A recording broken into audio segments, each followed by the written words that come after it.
happened to your mug? And this be the witchmen, that freak of nature. Bit more interesting things from my nose.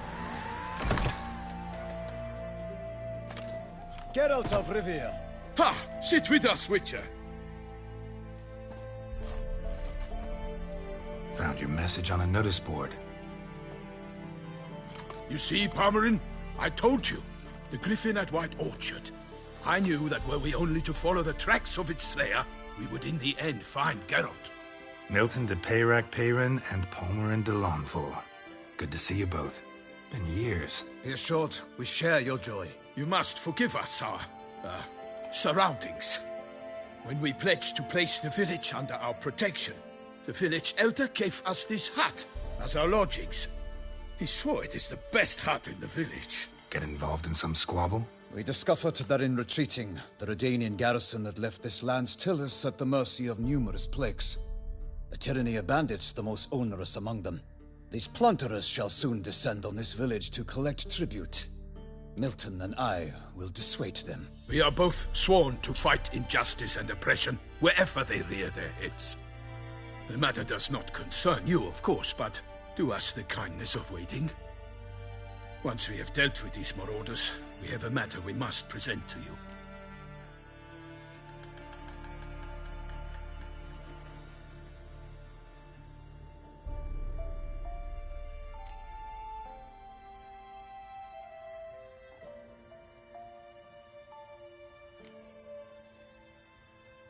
So, plan to go out and meet the bandits when they arrive? Fight them? Palmerin wishes first to appeal to their sense of decency.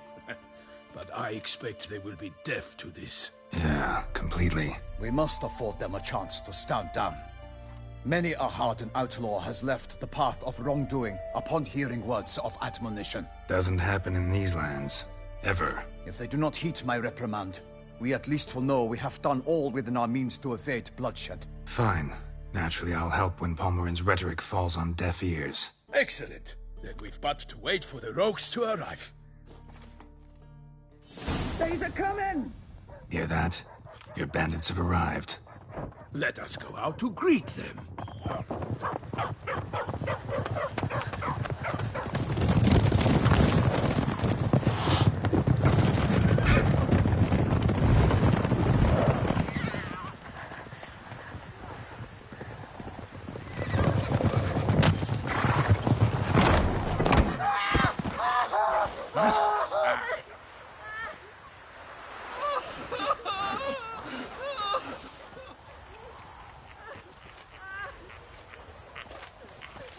Hark! Contemptible curs!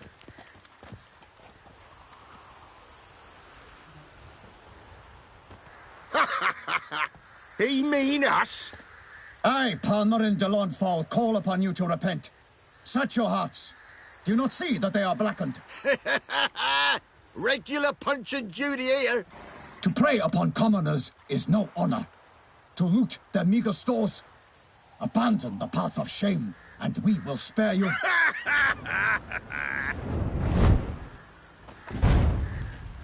Right good jest, that. Had us a laugh. Now, fuck off or we lose our patience and you lose something else. Nay, wait, Zorg. These lads are a lark. Mayhaps they know some tricks. Oi, players! Can you toss balls all loopity-like? Or do that thing where one spits fire while the other farts?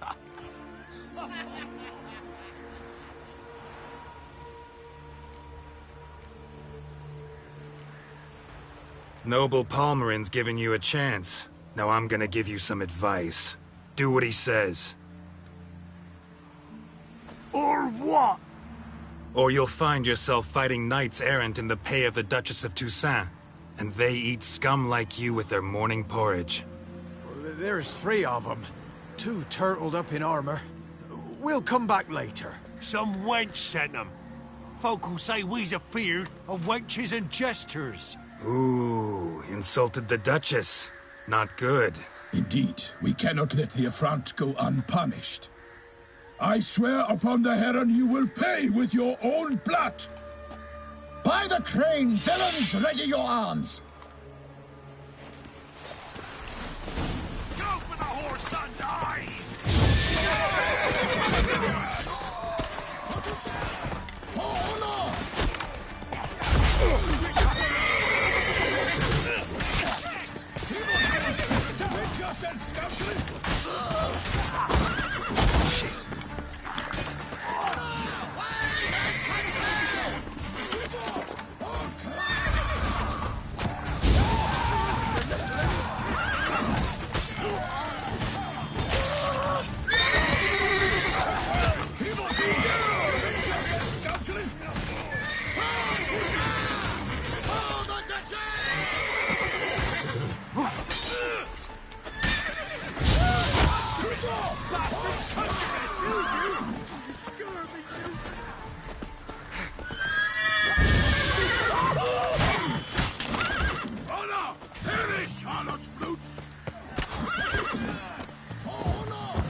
Come on.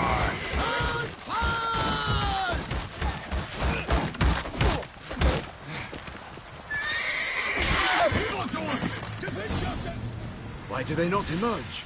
It is over. We have banished the scoundrels, lifted oppression's yoke from their lives. Warned you it'd be like this. Fear you as much as they did the bandits now. Sorry, no fanfares and flowers. You're not in Toussaint. Ah, it is true what folk claim. In the north, no noble deed goes unthwarted. It is time to go home. And we shall, my friend. Come, Geralt. It's time we delivered our message.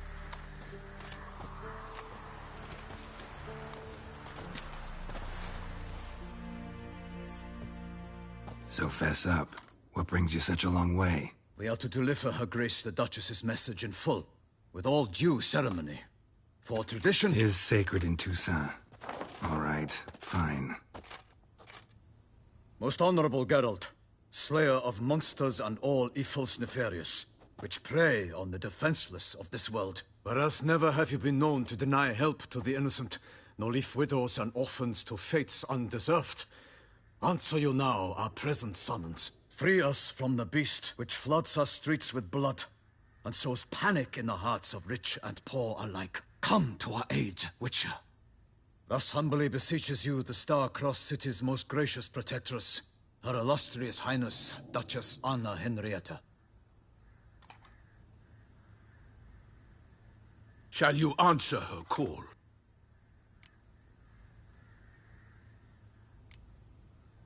Anna Henrietta really say all that? Word for word? Well, in point of fact, she said, bring me the Witcher and dare not spare your horses. Only make certain this time he comes alone. The Ducal Chamberlain added the rest. You know how it is.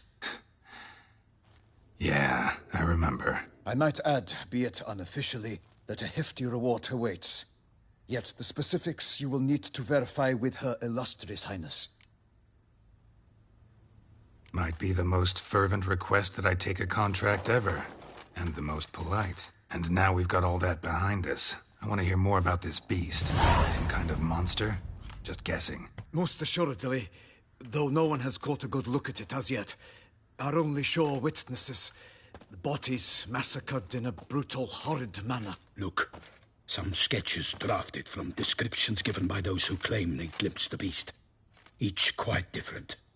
To my mind, these witnesses lie. How many victims so far? 2. When Her Grace learnt of the second, she discharged us immediately to fetch you, promising grants of land and fortunes in gold, should you answer her summons. An ill wind blows, Geralt. The beast cannot be tracked. Folks say it wields black magic. Also, both victims were nobly born, and the start of a tourney draws near.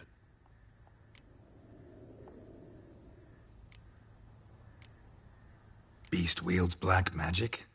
What makes you say so? The first victim vanished between bites at a feast. Of the feast-goers, none noticed this.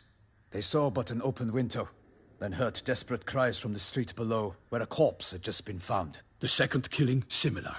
A night in a locked room. Servants all about the house. Guards all around the estate. Yet the beast somehow got him out, dragged him to the town square, and killed him there. No one saw, no hurt, a thing. We have no fear of creatures against which sword and shield protect. But of this beast, nothing is known. Save that it cannot be traced, kills effortlessly, and with no rhyme or reason we can discern.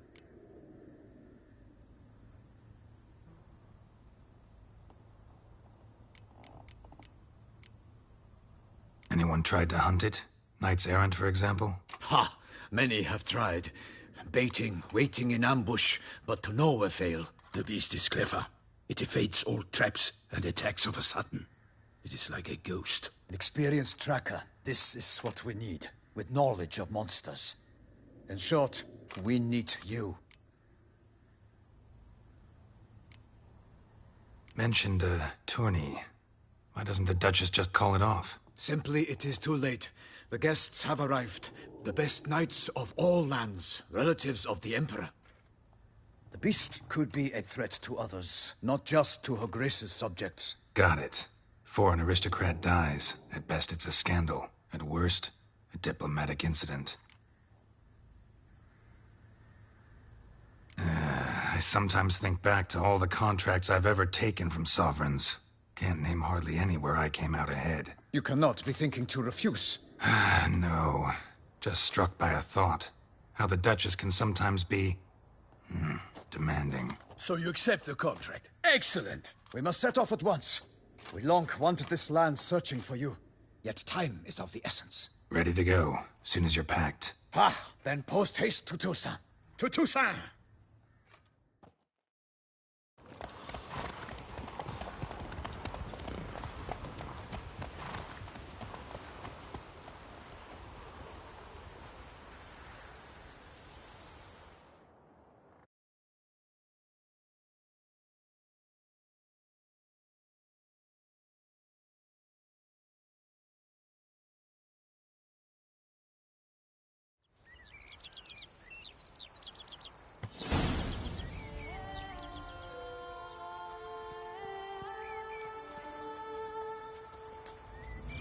Toussaint, the land of fluff and wine. Exactly how I remembered it.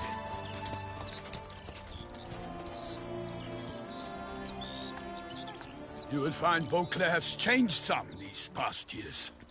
Walk about when you have the chance. You will see for yourself. To me, place always seemed straight out of a fairy tale. Knights errant, elven palaces. You insinuate that we are somehow odd? I shall prove you wrong. This I pledge on the Heron.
Guillaume, watch out! I swore I'd kill amongst them. All for one and one for all! For the glory of her grace, I shall make plenty of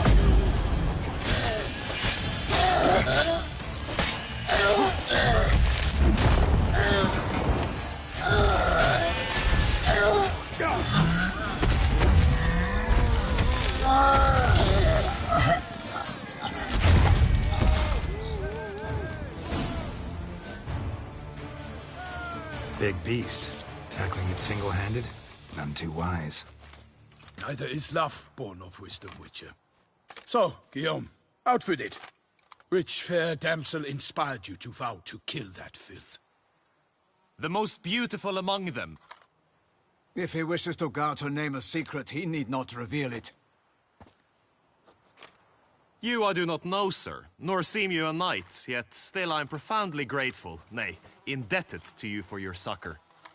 This trophy, sir, is yours. A giant this close to human settlements? Strange. Well, that was no ordinary giant. His name was Goliath, rumored to have been a knight once, but one who broke his vows. For this, the Lady of the Lake transformed him into a wild giant and banished him into the Gorgon Hills. So he came back down? Why? Several times each year, hunger chased him into the lowlands. Goliath had killed and devoured many shepherds. Guillaume's hunt served a noble cause. At any rate, it's a tale for more agreeable environs. I'll take the trophy. Why not? Could find someone who'll pay to buy it. Put up a good fight against the giant. Got experience battling monsters? None. In Toussaint, we mostly chase bandits. But I vowed I'd bring my heart's champion the head of a monstrosity, as the famed Gottfried, known as the Giant Killer, did. You don't mean to hunt the beast, I hope. The matter's best left to Geralt. Another challenge awaits me. Yet if Geralt is to hunt the beast, he ought to know. It struck again. The river surrendered a corpse. It washed up in the meander by the cockatrice. Damien de la Tour's guardsmen are there already, securing the area. Securing the area? Better go there now before they trample any tracks, manhandle any evidence. Set forth, then. I shall ride for the city to inform her gracious magnificence that Geralt has arrived. We'll meet later, near Guillaume's tent at the Tourney grounds. I shall take you then to see her grace.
Brave kid, Guillaume. Parmanin oversaw his upbringing. Guillaume is his kid.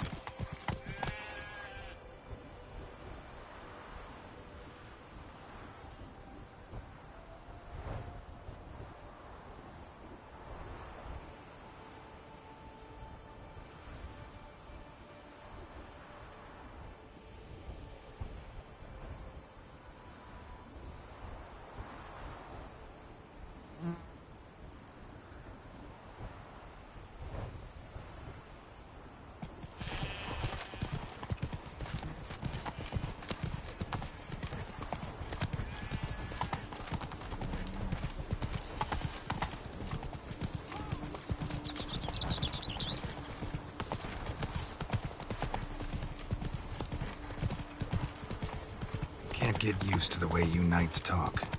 Especially how you switch back and forth between flowery and, well, near normal. We are knights errant, in the service of her gracious magnificence. When we appear in her name or speak on her behalf, we are bound by tradition.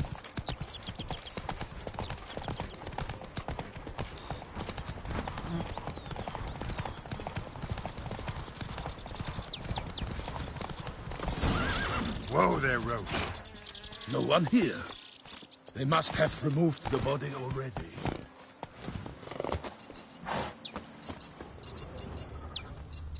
Let's look around. Make sure they didn't miss anything.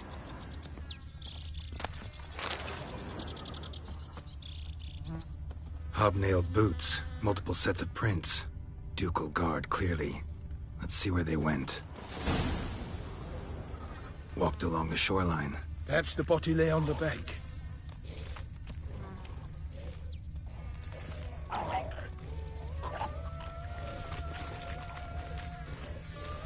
Anything taken by the current ends up in these shallows. Yes, the stench is fierce.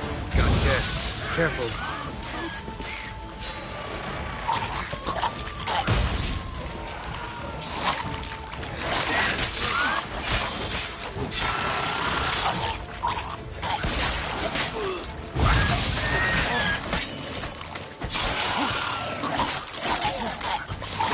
Show me what you got. Drawn here by the smell of blood. Let's keep looking.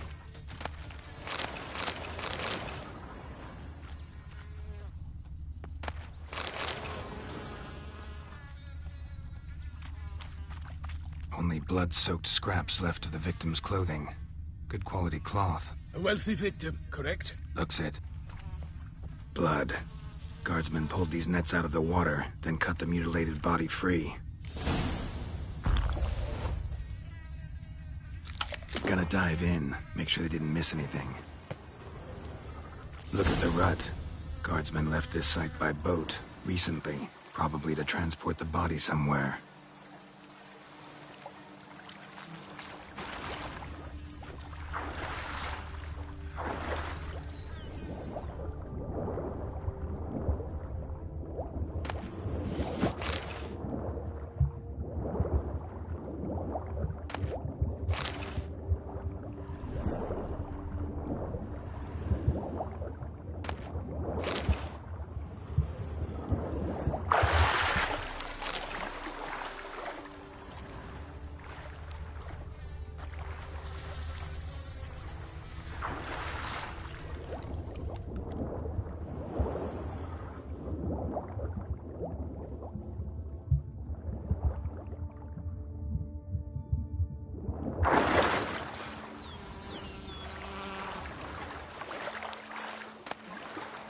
Silk kerchief, monogrammed DLC.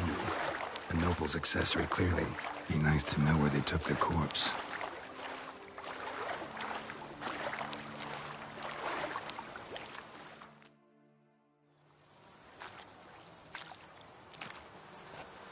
What now? This isn't the site of the murder. We know that. Current brought the body here. Corpse got caught in the nets. Guardsmen pulled it out, put it in a boat and took it somewhere. Need to find out where. I'd like to look at the corpse before it starts to decompose. The inn. Its patrons must have seen the guardsmen, which direction they took. We should ask there.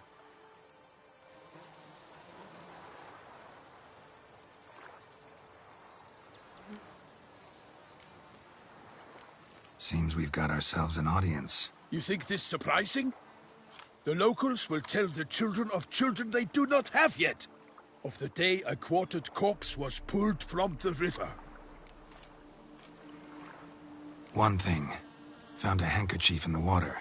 Monogrammed DLC. Mean anything to you? Delacroix?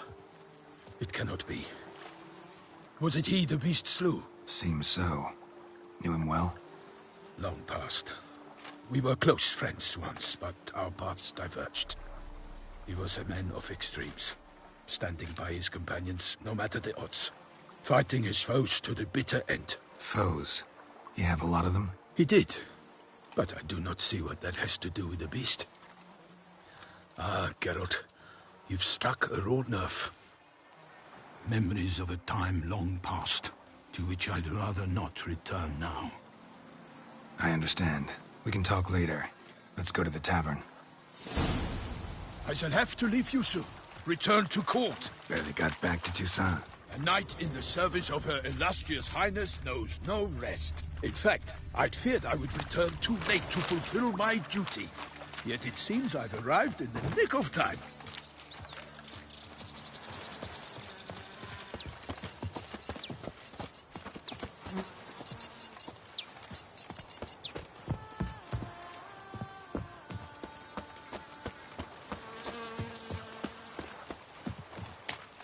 Once you have finished examining the corpse, be sure to report to Anarietta. Anarietta? Her Grace, the Duchess. I forget myself at times. We address each other by our first names in private. Never in Pomrin's presence, however.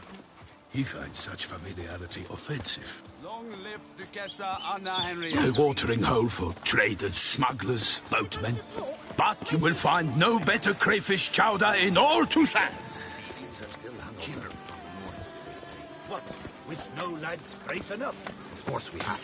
But bravery's not enough against the beast. Those dark powers. That calls for a witcher. We shall long bear the scars of that witch's fate.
Ducal clerks looking for help.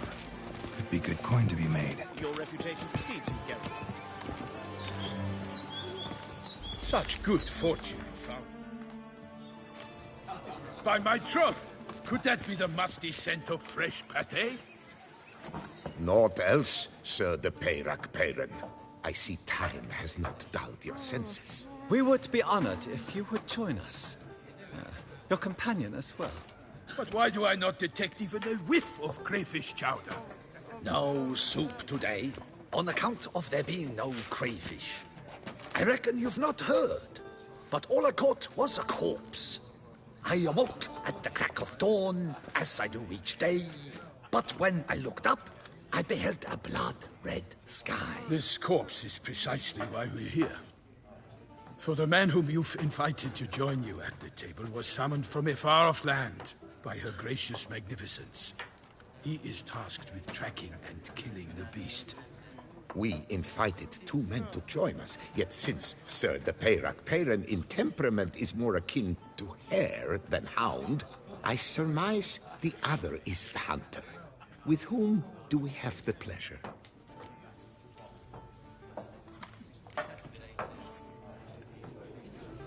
Like Milton said, I've come from the north at the Duchess's behest to deal with the beast. Yes, but who are you? A knight? A mercenary? A soldier? Geralt is a witcher, a master of his trade.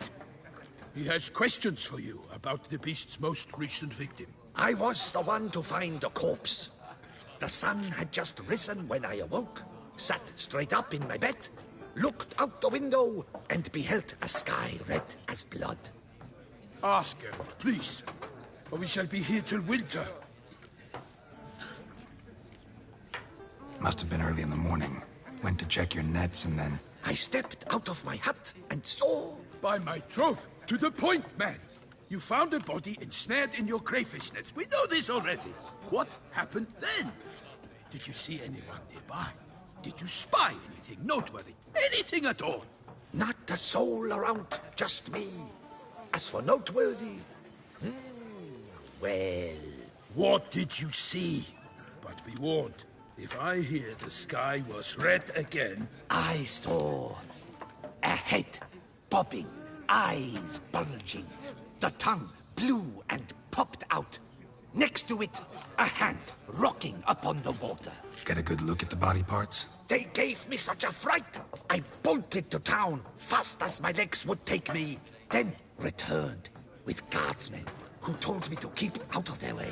They had a hard haul. The parts were so tangled up in my nets, they were forced to cut them. Need to examine the body. Know where they took it? They ferried it across, then loaded it on a cart and hauled it to a cellar at Corvo Bianco to keep it cool, see? What? Why, Corvo Bianco is Baron Russell's estate. When he learns they've turned his cellar into a morgue, he'll set his hounds on them. While you were gallivanting about the north, his vineyard was auctioned off. Who was that? Woman who just left. Didn't see her before. Didn't notice her walk in either. Doubtless Linnis, the innkeep's daughter. But hold, Geralt, because this is an outrage. Russell's vineyard was auctioned off? Inconceivable. It is no secret the Baron had gambling debts up to his ears. It finally came time to collect. His creditors auctioned off his property. The Ducal Chancellery bought it, in fact. Russell now bunks with his brother in Vicofaro. I told Russell he'd get his comeuppance. How long can one throw on past heroics? His creditors must finally have defined that his promises meant nothing. Such are the times. Today's knights are pale shadows of the heroes of yore. It's true what they say. God sent the beast to punish us for straying from the old paths.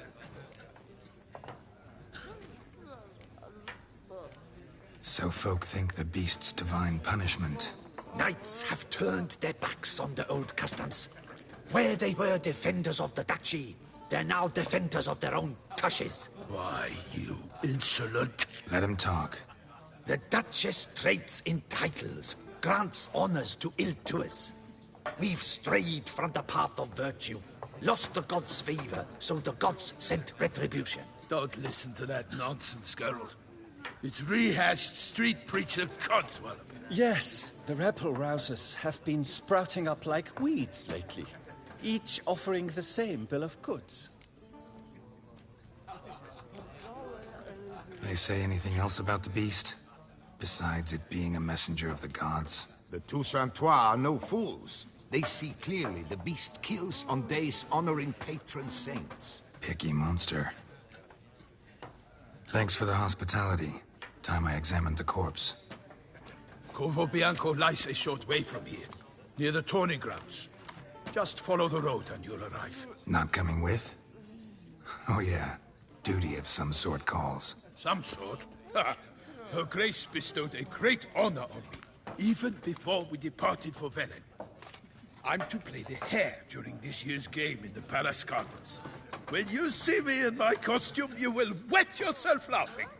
A little tempted to ask a few questions, but it sounds like a long, complicated story. One involving lengthy digressions into local history and tradition. So, see you later, Milton, and good luck.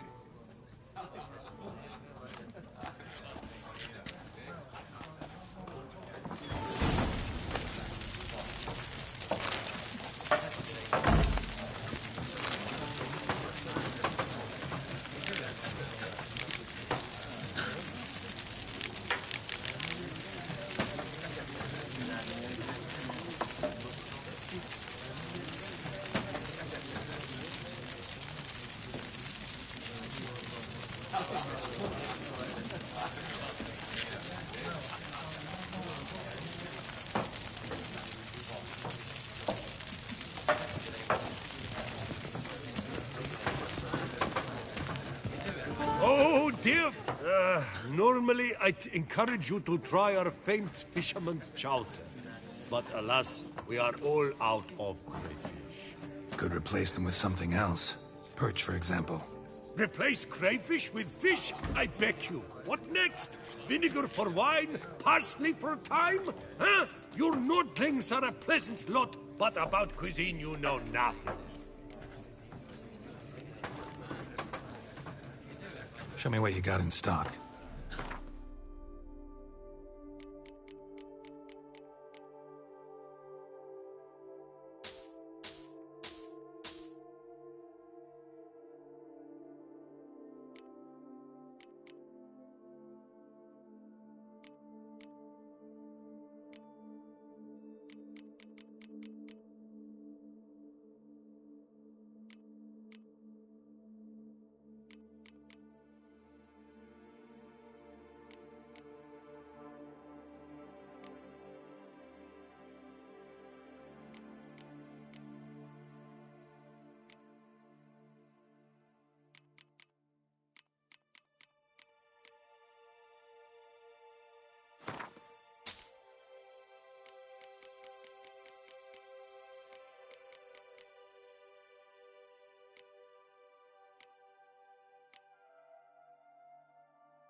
Thanks. So long. Oh, dear fellow, with a fishhook like that, you must have your pick of the ladies. Oh.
The guard brings peace to our domains. Flout its writ and rot in chains.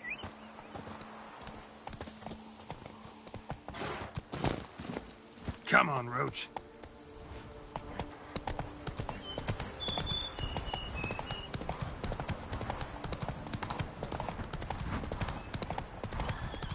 Sounds like a fight. Have to hurry.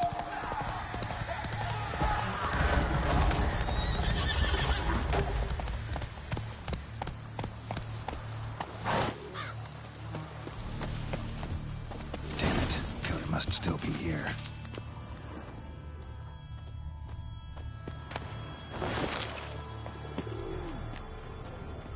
Throat torn open by man-like jaws.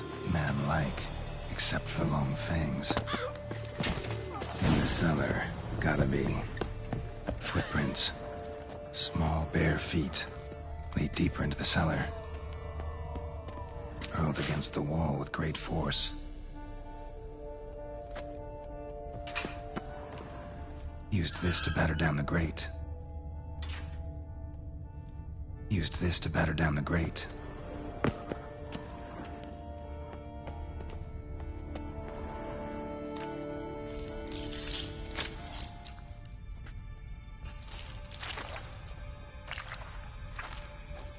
You. Saw you at the inn.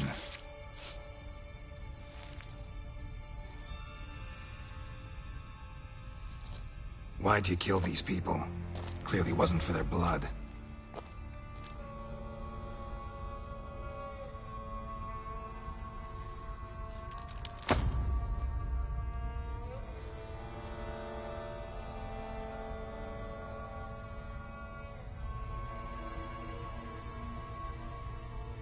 We don't have to fight.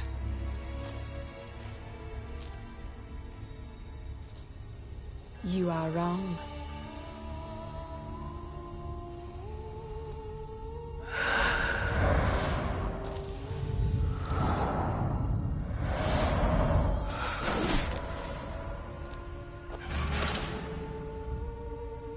I cannot let you leave.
Stinks. Waterlogged. Both hands amputated. Body was quartered just as I thought. Laid in water for some time. Head swollen, and something took a few bites out of it.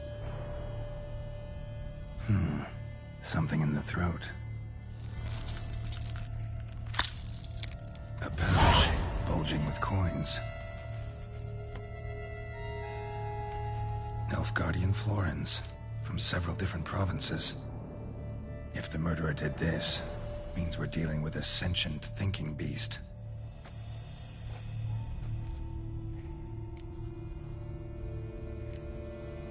Body was chopped up after death. Blows struck with great force, but bones sliced through, not crushed. Creature that killed him had long claws, sharp as a witcher's blade. First sank its claws into the victim's heart. No Bruxa did this. Third hand. A spare? Except it's clearly not the victim's. Guardsmen must have not noticed it as they picked everything up. How's this possible? Still warm. Blood still flowing? Several monster species can regenerate. Never heard of that happening to their severed limbs, though. Or of their limbs seeming completely alive after so much time. Examine the tissue more closely later. Might learn something. So, murderer was clearly a monster, but not a Bruxa. But then why'd the Bruxa come here for the severed hand? And who does the hand belong to? Why the hell's it still warm? Now, pouch shoved down the victim's throat. What's the significance? And why was he chopped up into pieces? Lots of questions, no answers so far. Need to know about the other victims. I'll ask Palmerin to get me in to see the Duchess.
key. Where have you turned this thing you lost? Pick and choose while I've been inclination. Once I close this shambles down, But virtue always trumps valor. His friends at his side.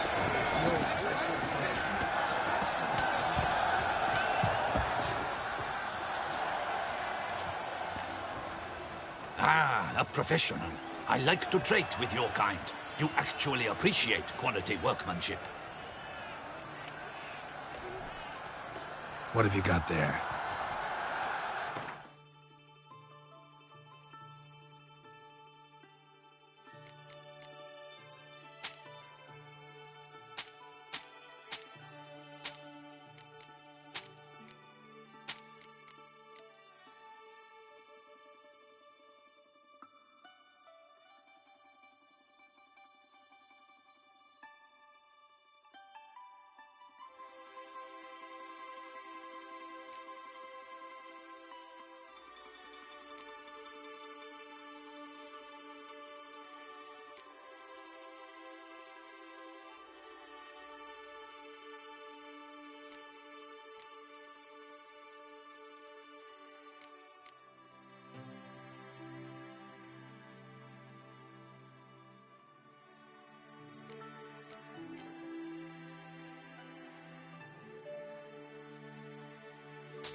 Care for a quick round of Gwent?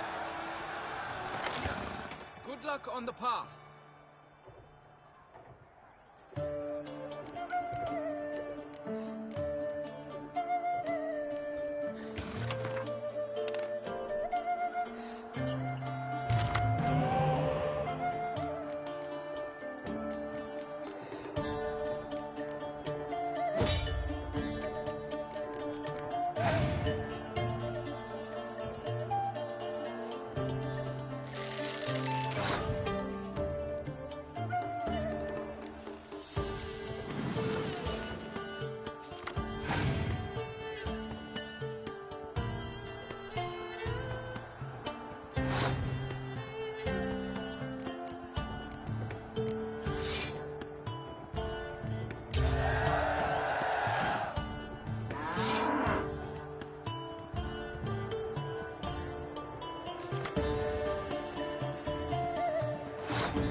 Greetings!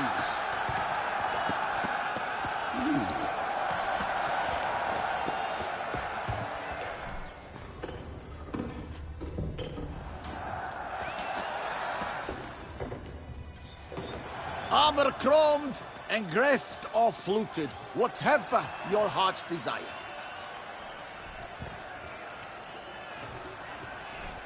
Let's see what you got in stock.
so long.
Courageous heart overcomes odds. Lord, hickory dog.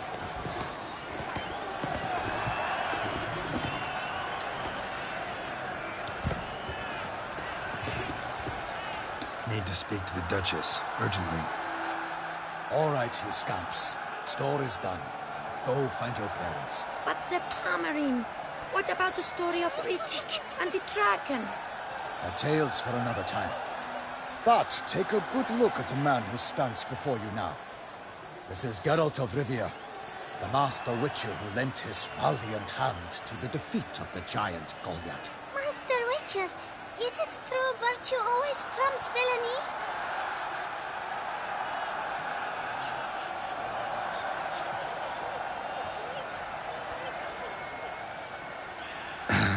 Yeah, virtue always wins. But the Black Knight, he's a villain and he wins. The cutter of Casteldaccia, too. Moral victory, that's what counts. Rubbish. Now, that will do for questions. Go find your parents.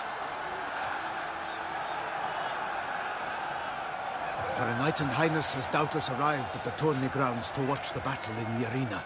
If we hurry, we'll be in time to speak with her before the spectacle begins. Lead the way.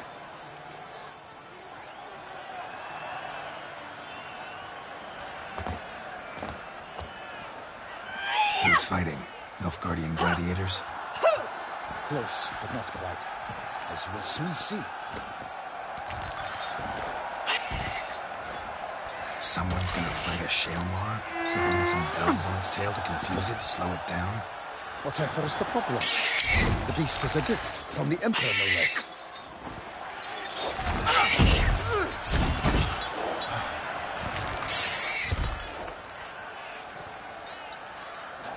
This is dangerous.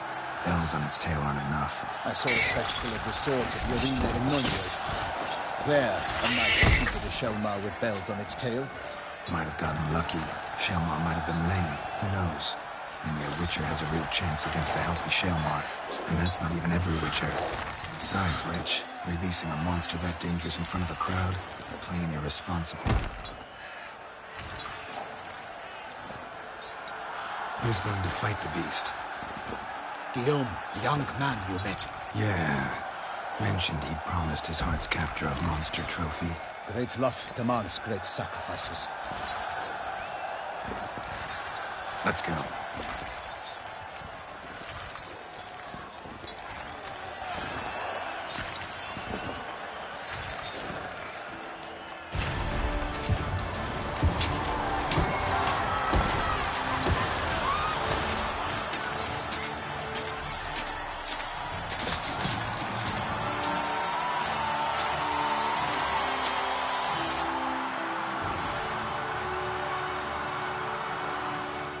I dedicate my imminent victory to fair Lady Vivian.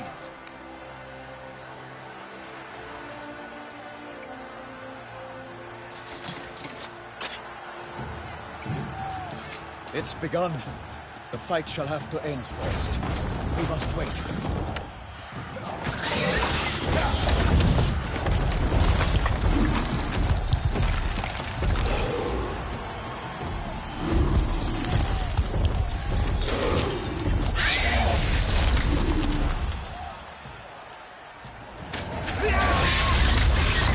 Got a bad feeling about this.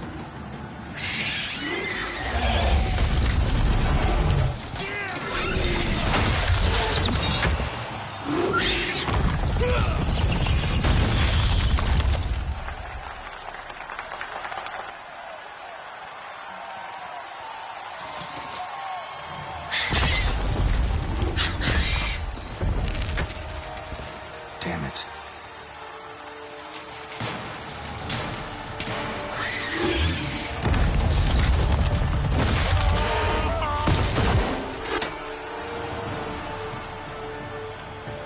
We have to help him.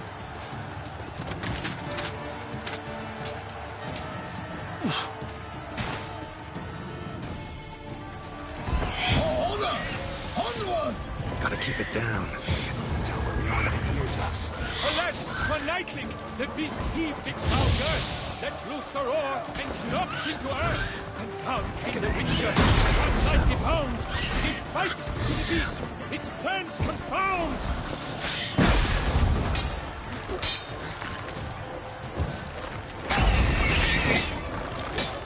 The fate of the beast has been weighed by the gods. Soon the Witcher shall triumph against all odds. Oh, the Duchess!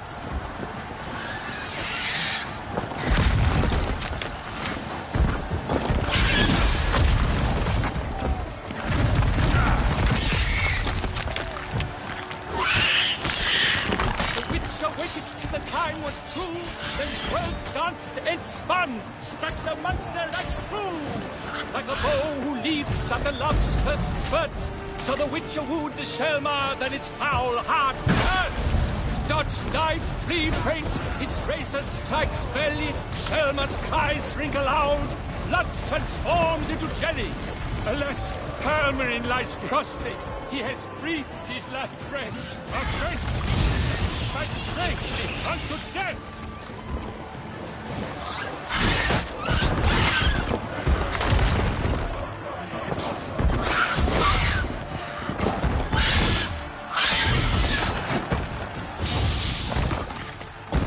Damn.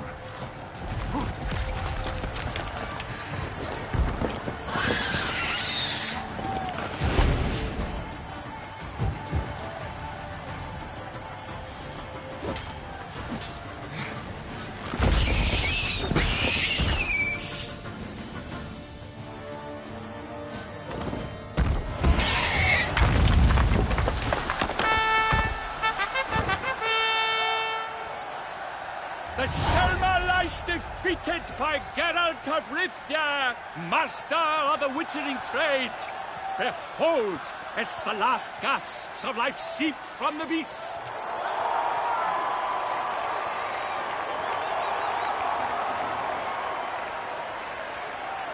Master Geralt, do what you must. Finish the deed! It's suffered enough.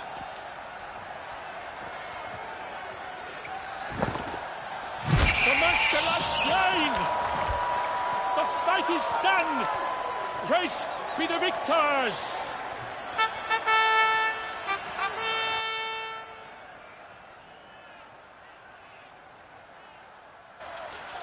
Forgive me. I am not as nimble as in my younger years. You fought bravely. Thanks for your help.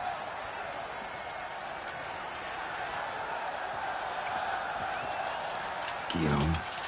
The lad came damned close to dying. I'm fine. Not hurt at all. Vivian? Smile as befits a hero and keep silent. Speech clearly pains you. She approaches.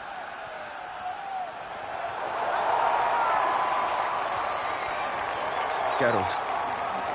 We must talk. Vivian. You shall talk later, in the medic's tent. Geralt, magnificent, breathtaking. Your Grace. We knew that to summon you was a brilliant idea. We are delighted, ravished to have struck upon it. And I'm truly, honored. See to our young hero. Hop, hop. For we must make off with Geralt. We should talk. We had been long awaiting your arrival. Had nearly lost hope. Then suddenly, that entrance, so spectacular. Your Grace. Shaelmars are dangerous creatures, even to knights in full-plate armor. Nonsense. In Toussaint, knights have battled beasts for mere glory since time immemorial. True. Guillaume suffered a few bumps, scars, and bruises, but in return gained eternal glory as he who slew the monster. What about the crowd? Say the Shaelmar had vaulted into the stands. Would have been a massacre. Geralt, though we value your fortuitous intervention in the arena, we would remind you your services have been retained, and as shall soon become clear, you will be generously compensated for completing another task altogether. Your Grace, my contract. I'd like to discuss it. Naturally, but not here. We shall need Damien. He led the investigation pending your arrival. But wherever could he be? Come, we must find him.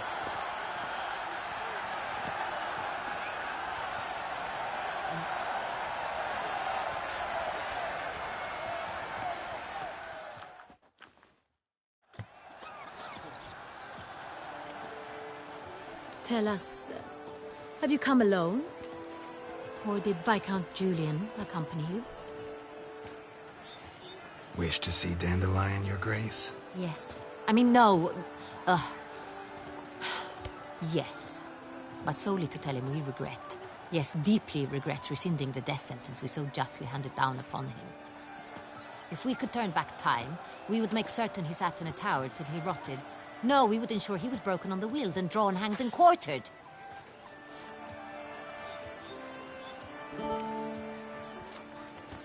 Ah, the very man we would entrust with these tasks. Damien de la Tour, captain of my personal guard. Your Grace. Witcher. Greetings.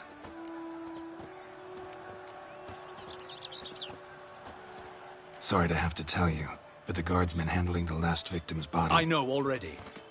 The creature in the cellar of Corvo Bianco. Was it the beast? No. A Bruxa, a kind of vampire. Not the beast, but tied to it in some way. You know this how? Through careful analysis of the evidence, both on the riverbank and at Corvo Bianco. Do you mean to insinuate the investigation thus far has been sloppy? Geralt insinuates nothing of the sort. We must listen to him attentively. I examined the body of the beast's last victim. Might have found something. Need to analyze it.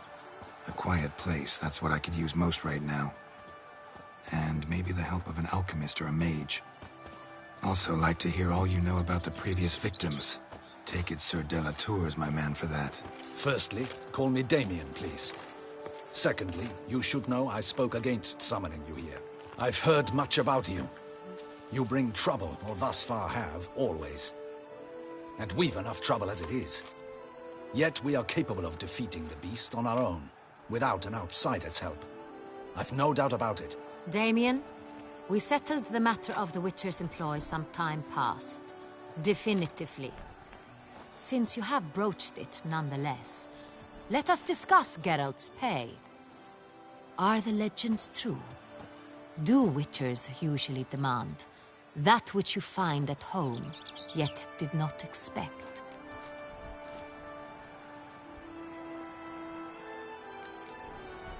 Not quite, Your Grace. Law of surprise, it's something we invoke at times, but rarely. Usually we just take gold. Disappointing. This law sounds rather romantic. On the other hand, on returning to the palace, we would likely find impatient petitioners or a set of sample fabrics for a new dress. poor rewards both.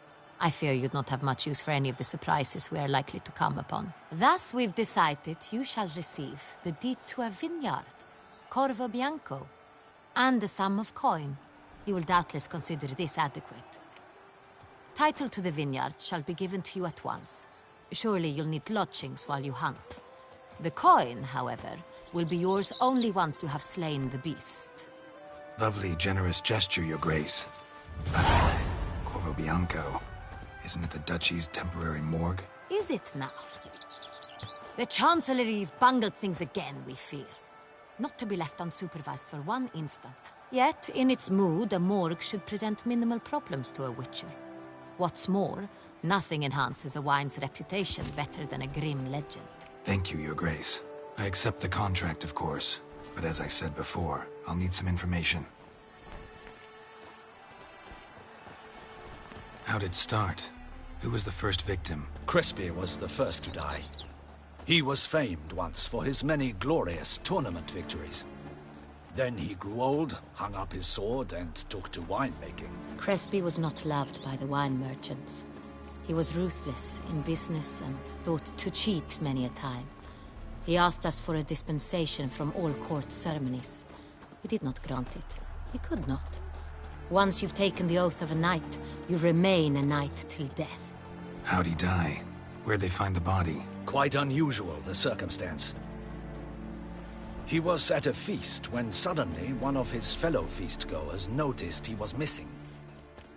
The town watch found him an hour later. On his hands and knees, propped against the town pillory, his sword hanging from his neck. He had died of wounds inflicted with claws, not a weapon. Blows of great force. So he died suddenly, but the body was on its knees, meaning someone posed it. So it seems. Second murder. Tell me what you know. In the city there are certain nooks. No one reasonable ventures there after dark. Ramon Dulac's corpse was found in one such place. With the first murder, terror gripped the city. Its inhabitants grew wary, kept to safe areas. Consequently, news of the second victim came to us from a group of concerned cut-purses. Criminals fear the beast? Telling in a way. Take it you've excluded the possibility that Ramon died at the hands of these bandits. Do you believe me an amateur? Not hands, but claws killed Ramon Dulac. The wound was deep, clean. His body was found in a gutter, dressed in nightshirt and cap, a pillow placed under his head, and his sword replaced by a bed warmer. Ramon Dulac, a knight who but a dozen years past was an advisor to our father, the Duke. Someone went to a lot of trouble to make him look ridiculous. Maybe revenge was the motive. It's not out of the question. Dulac had shady dealings with the criminal underworld, but no one ever came forth with concrete proof of any misdoings. So, first two victims were knights, best years behind them. The same could be said of the third. Sir Delacroix was wont to claim that in modern times knights face new challenges, enterprise being the latest addition to the chivalric virtues. He made a veritable fortune in the grain trade. Palmerin even nicknamed him Sir de la Stinchi. Found a coin pouch on his body. Contained florins dating from various times, hailing from different provinces of the Empire. Delacroix loved coin, true, but had no patience for numismatics. Lots of similarities between the victims. All the bodies were found in strange places under extraordinary circumstances. Seems the murderer, whoever or whatever it is, has some meaning to convey. These were honorable men. We are horrified by the disdain, the disrespect with which they were treated. These were knights of Toussaint. Blast it. Might be the point. From what you say, none was a model of virtue. Ever considered that's what the beast's trying to draw attention to? All the murdered men were knights who swore fealty to the 5 chivalric virtues. And even if Knights of Toussaint swear fealty to what virtues exactly? honor, wisdom, generosity, valor, and compassion. 5 virtues. Why are they so important to your knights? Strange question. Your Grace, forgive me. I'm a foreigner trying to understand another land's customs. You are forgiven. According to legend, the virtues we cultivate were bestowed upon us by the Lady of the Lake. How we truly came to espouse them, none remember. In Toussaint, we believe men of low birth should be simple-hearted and obedient. We expect much more, however, of our knights. They are to be soldiers and courtiers, lords and servants. Thus, the need for clear moral guidelines. At the time of his dubbing, a knight vows to demonstrate throughout his life honor, wisdom, generosity, valor, and compassion. Beast seems to be pointing up moral decay, denouncing it. Victims were all humiliated. Might have been murdered to emphasize their lack of specific chivalric virtues. Honor compromised by the pillory. Wisdom by ridicule. Generosity by a coin pouch shoved down a throat. It seems to fit, true, though not perfectly. Can't discount the theory if it's on the lips of everyone in town. Say our reasoning's right. Next murder will be just as showy and denounce the victim's lack of the fourth virtue, valor. We can also assume that victim will be an elder knight. Let's think. At the moment, all the knights are either at the tourney grounds or in the palace gardens. Our annual hare hunt shall begin there shortly. Have you heard of the custom? Milton mentioned something. Seemed excited to prance around in a bunny costume. Not sure why. Hang on. Strange circumstances. A knight advanced in years. The famed cowardice of rabbits. Could it be that simple? Is Milton de Peyrac-Peyren the next victim? Milton also knew Delacroix. Told me so down by the river. Damien! To miss something so obvious. De Peyrac-Peyren, Crespi, Delacroix, and Delac formed a knightly team. It was years ago, but... They were a team? They were close friends, tightly knit, and as such, earned the trust of our father, the Duke. We often witnessed him turn to them with delicate matters. Later, their paths diverged. Unlikely to be a coincidence. Beast must know it too. It's a lead, I'm sure. Your Grace, we need to find Milton, immediately. Rather problematic. You see, the garden entertainments are due to start, and he's disguised as the hare, hiding somewhere, waiting for some tipsy courtiers to find him. The hare's hiding place is a carefully guarded secret. We must call off the game, at once. First and foremost, we must remain calm. Damien, order the garden searched immediately, but discreetly. By no means can we disrupt the festivities. Panic will only incite the beast to strike sooner. And you, Witcher, follow me. My gardens, my night, I shall take the fall. A murder is out of the question. I will not allow it. Not near my palace. Horses? Ready our horses!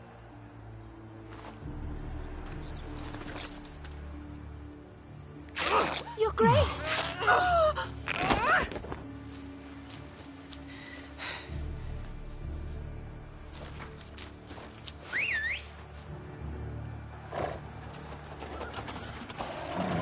What the hell? Why, I should... Your Highness, I... Mind it doesn't get wrinkled. Onward!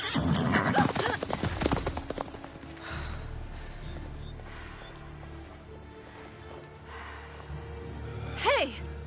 That is silk! Be careful! Give it to me!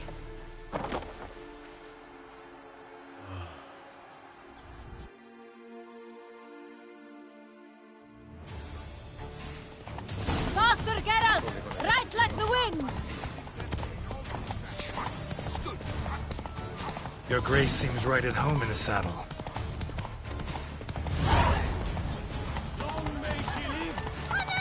This way! Through town! Try not to lose your way!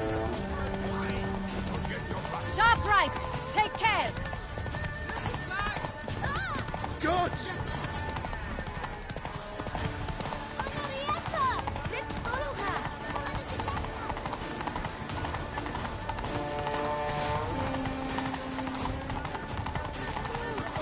It's her! It's her!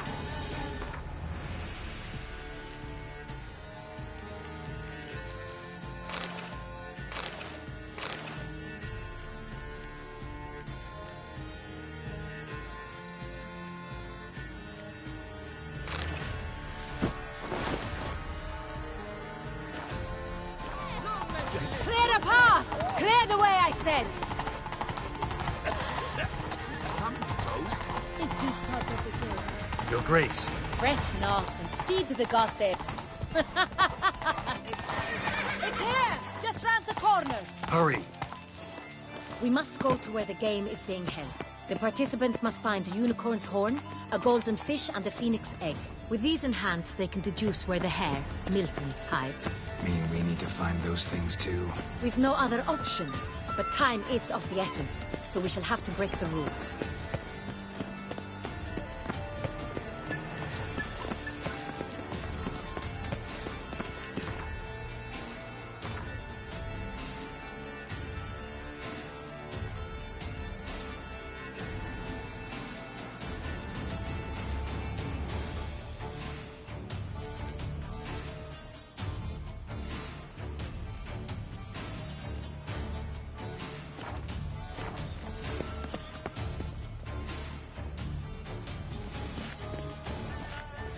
On second thought, through here.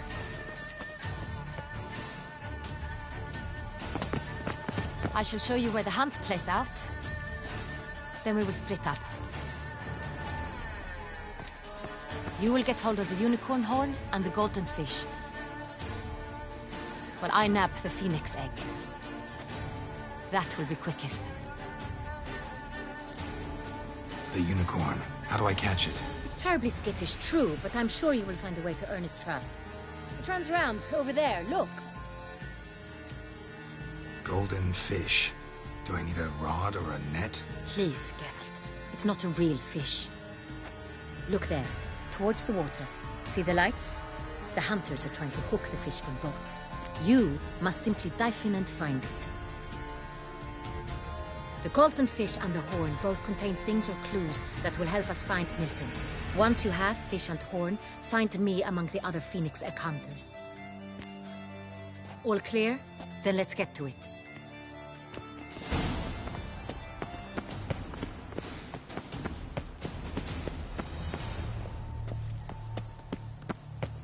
What is they call you? Gervant.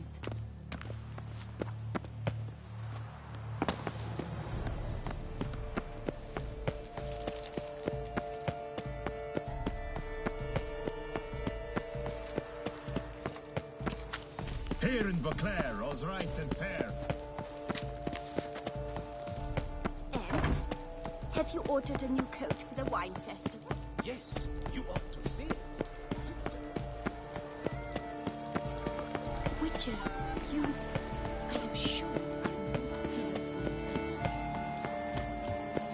Is the game to your liking, ladies? Aren't we, Lord Curious Trousers?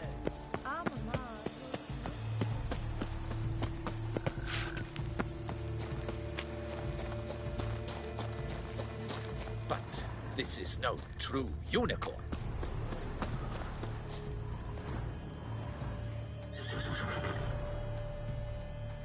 Perhaps an apple will work. Or some sweets. We would not be in this predicament, dear sister, were you still a virgin. Do you really wish to have this conversation again? Here and now? Hush, or you'll spook the beast. We shall try the sweets. Hey, folks. Gonna have to ruin your fun. Sorry. Who's that?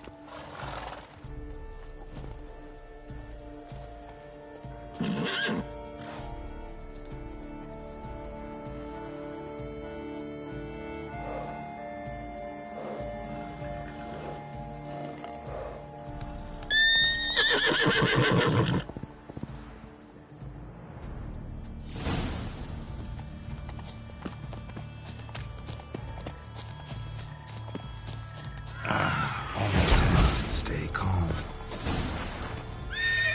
Shh. Calm down.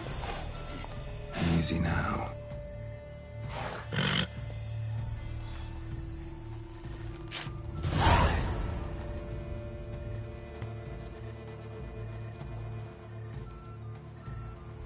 Well, that's hardly fair. Flagrant cheating is what it is! Sirs, we must teach this scamp some proper sportsmanship. Listen, I didn't break any rules. True, he won fair and square. We were unlucky, that's all. We must try to grab the next clue.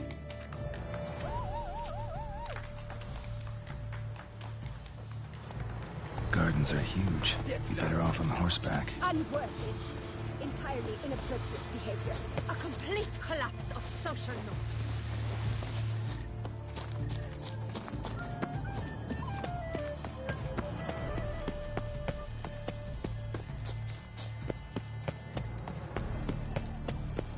Golden fish should be easy to spot once I'm under.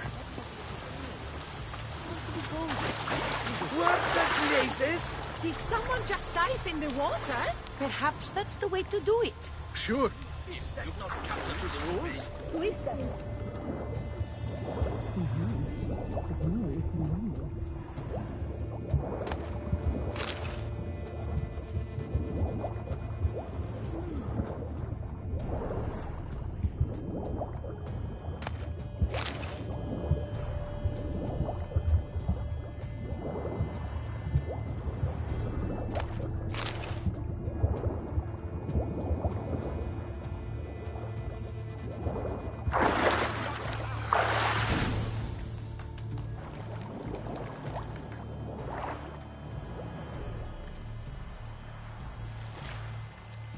Hey, wait.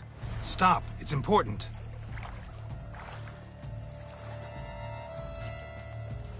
King Cormorant, sire, accept this offering we bring. Prithee cast upon us your merciful eye, and bear before us its secrets. As the moon is heavily coursed of trace, in my domain I await that moment of grace, when a soul of good or ill repute brings me a gift, fitting tribute.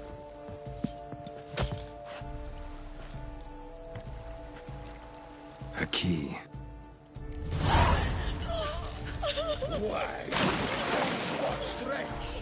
He's ruined the game! Disgraceful.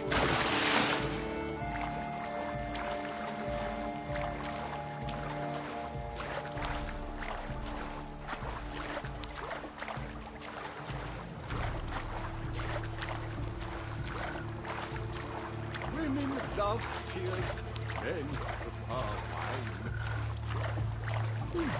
The light, it's positively useless. She can't possibly see.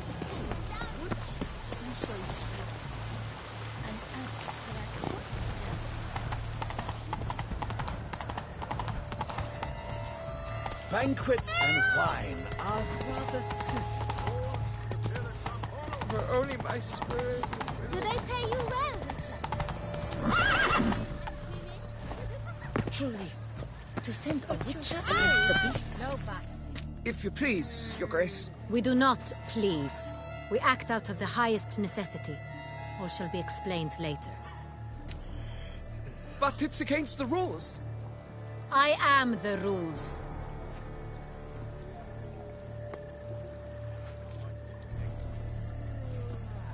Geralt! At last. Got a key and a clue. And I've another. Show me yours. Who wrote this drivel? I begin like a groan, hollowed out with ease, then end like a mouse, with a head of hard cheese.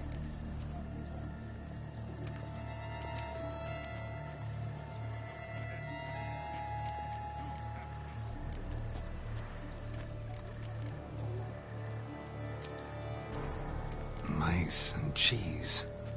Palace pantry, maybe? No. The hare is obliged to hide here in the gardens. Look, if we take roe, hollow it out and fill it with ease. The letters, that is. We get green. Then mouse, but starting with what heads heart cheese. Why, it's greenhouse! Pretty clever. And it sounds right to me. There are several greenhouses in the gardens, but only one with a door that locks. And the key to it looks just like the one we found. Greenhouse it is then. Let's go.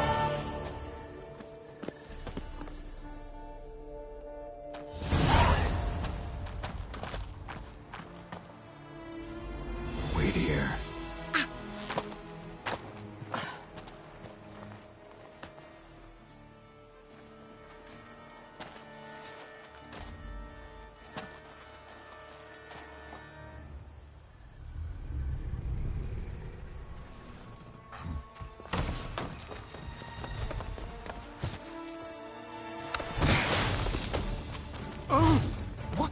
much?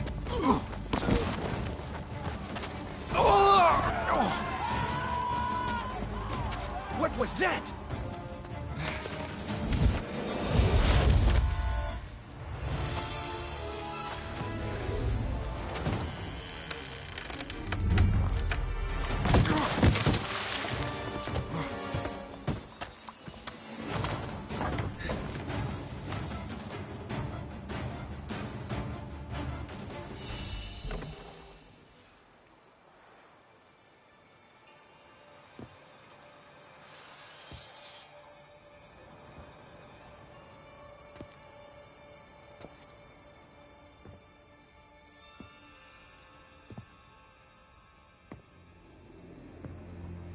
I'm here.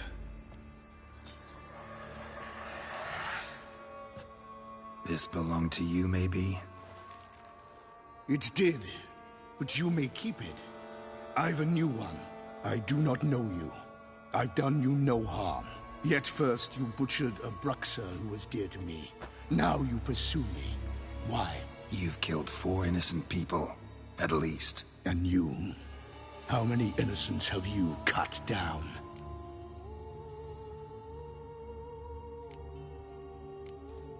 Plenty. Even more of the guilty, though. You're next. I think not. You see, I've something to do still. More murders? Just one. Not counting yours.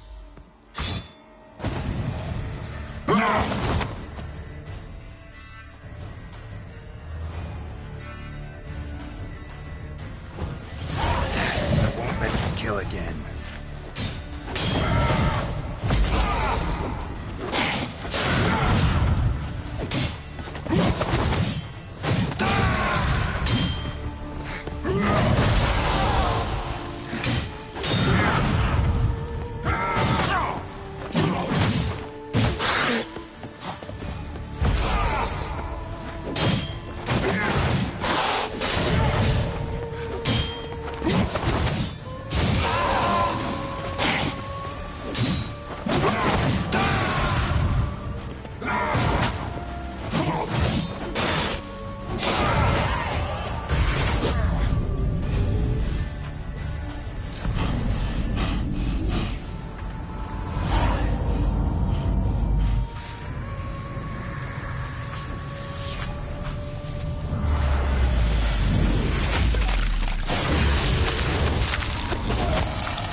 To stay where you were.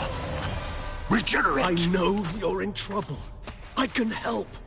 I'll help myself! No, he's my friend.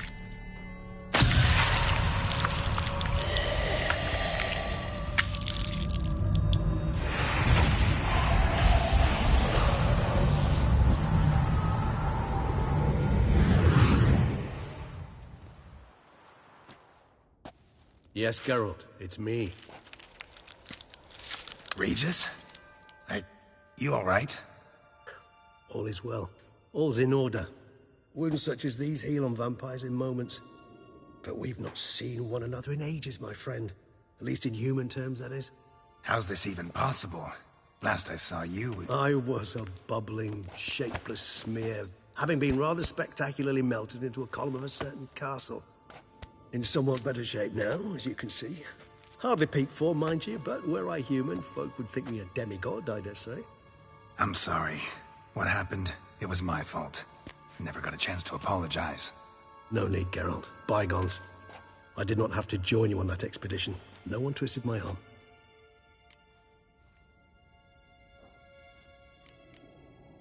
Miraculous regeneration. How'd you manage it? I had help. From the one you hunt. Him? How? And what have you been doing all these years? Not the time nor place for such stories. I suspect we'll get a chance to speak at ease and at length later. Now, however, we must deal with the reason that brought us both here.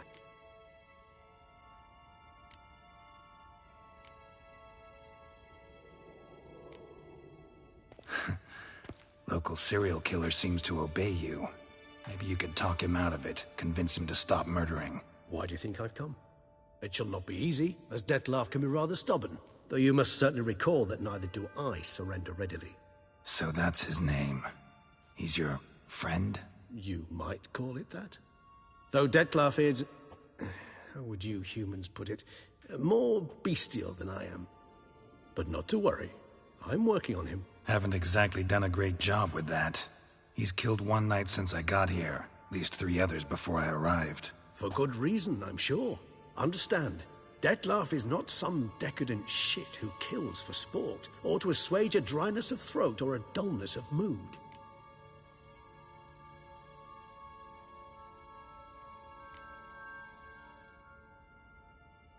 Seem pretty damn sure of that. I am, because I know him very well.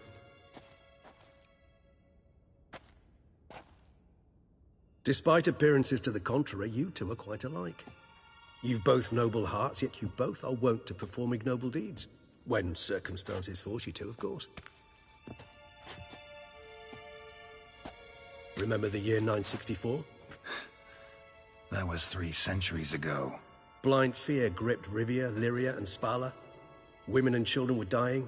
Their mutilated, dismembered corpses littered the fields. Brute of Lyria. Read about it.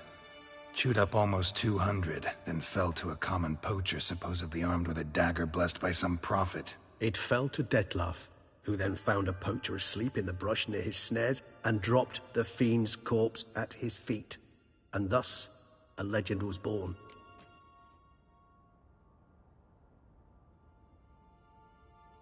Huh. Vampires rarely help humans. Must have had his own agenda, hunting the beast. You err. He slew it for one reason alone. The monster killed a lad who once, in the street, had offered Dettlaff an apple, expecting nothing in return. Terribly noble of him. You do not have a monopoly on altruism, my friend. Vilgefortz melted my body. Dettlaff found what was left. As per our codex, he had a choice. To leave me where I was, or to care for me and nurture my remains. He chose the latter. Regenerated me at no small expense in his own blood. Do you know what that means to a vampire? The gravity of the endeavor? Probably same thing it means to a human. You owe him your life. Much more than that. The act itself made us blood brethren. A bond so strong humans cannot even imagine. Which is why I know something ill is afoot. Always had an overdeveloped sense of empathy. Each vampire has a unique talent. One they hone over centuries. It's precisely what renders us so difficult to classify. Dettlaff's trump card is his herd instinct, his tribal propensity. In point of fact, he prefers the company of lesser vampires and shuns that of humans. If he walks among you, killing egregiously, it can only mean something's upsetting, immensely. Anything specific? Some set of things that'd be likely to set him off? How should I say this? Dettlaff doesn't understand men, their world, its rules, its conventions. He's naive in a sense. He doesn't comprehend your games, knows not what it means to lie, deceive. Suggesting he's maladjusted, and venting his rage. I'm suggesting maladjustment can at times breed conflict. But is it the case this time? I cannot say, but intend to find out. Gotta find him, before something upsets him even more, and all Beauclair is awash with blood. Well, we share a cause then, just like the old days. Not entirely. I mean, when I find him, you know. I know you've a contract on his head. Yet your true task is to stop the beast killing, not necessarily to kill the beast, am I right? All in all, sure. Let us find him. By the time we do, I hope I'll have convinced you Dettlaff is no monster. Fine, all right already. But for now, evidence is stacking up against him. Hear that? The posse. Knights must have tracked me here. I prefer they not find me here. I've makeshift quarters at Mère Lachaise Long Cemetery. We'll meet there. See you.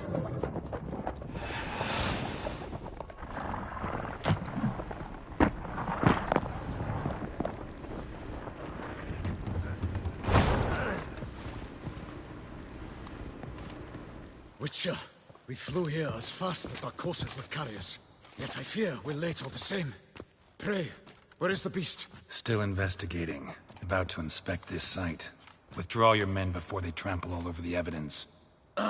Sirs, we must let the Witcher do his work. Milton's murder cannot go unavenged.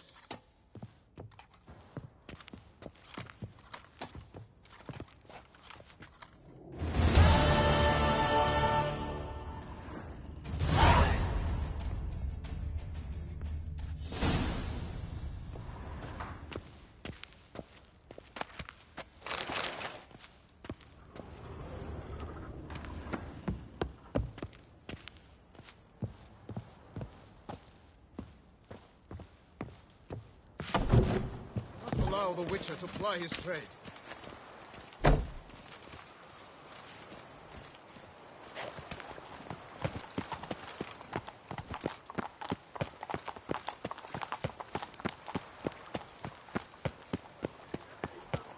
Beauclair, all's right and fair. Sir! Sir! A letter for you, sir! Letter? Who from? Can't rightly say, sir. I was just to deliver it.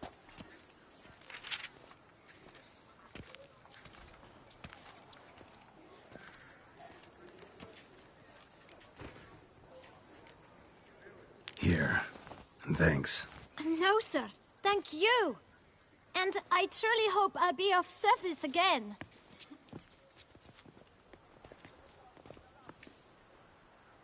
Dearest. I suspect weighty affairs, rather than merely the wine festival, have drawn you to Toussaint. Perhaps you'll find time to probe a certain matter in spite of this. I recently came across the mention of one Professor Moreau, a scholar in Beauclair, who conducted research into Witcher mutations. Though the details are rather murky, as is the location of the scholar's laboratory, his journal could contain more information. It lies buried with him in his tomb. I enclose a map I found in the book I happened upon. Though less than completely legible, I trust it will prove useful nonetheless. I felt this matter could prove of some importance to you, thus I dispatched this letter without delay. Whatever you decide, please take exceedingly good care of yourself. Your Yen. A professor who studied Witcher mutations. Might actually be worth looking into.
We shall long bear scars of our children's potential.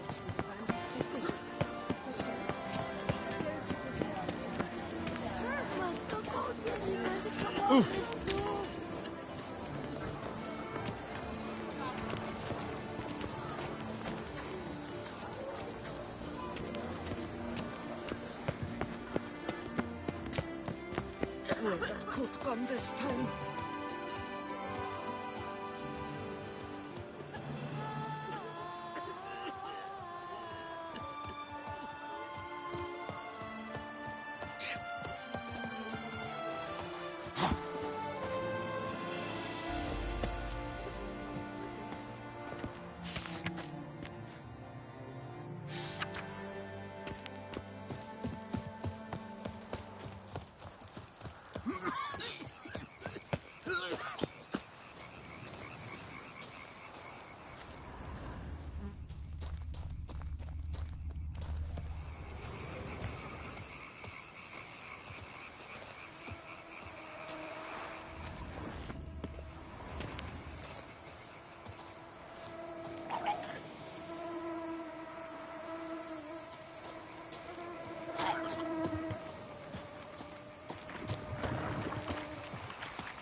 The guard brings peace to our domains. Flout its writ and rot in... Remember me? What do you reckon? You call it for a while.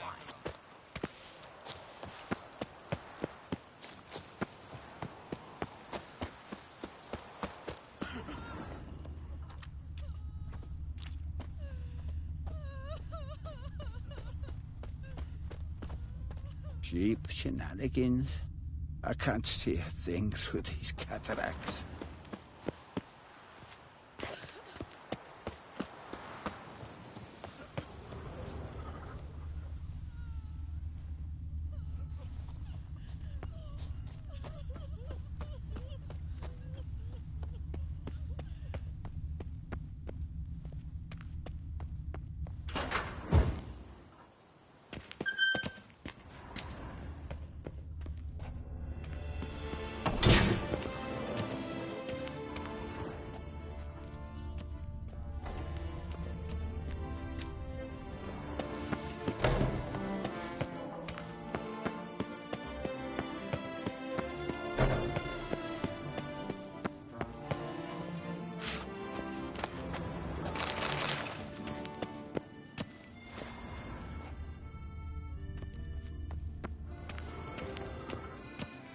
Any last words?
Shut up and fight.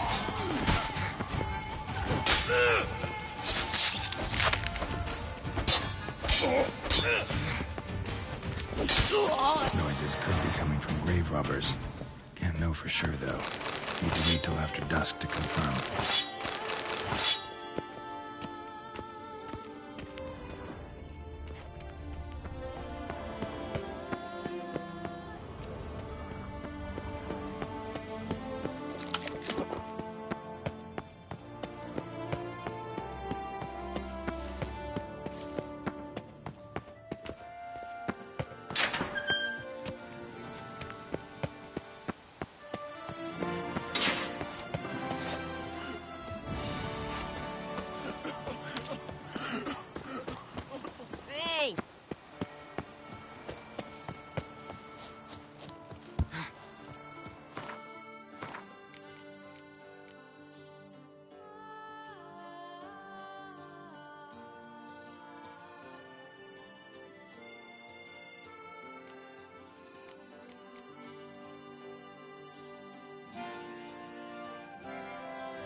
Inscriptions in Elder speech. Salvation lies not in Dol Nevde, but in our hearts. Glory be to Eldarin.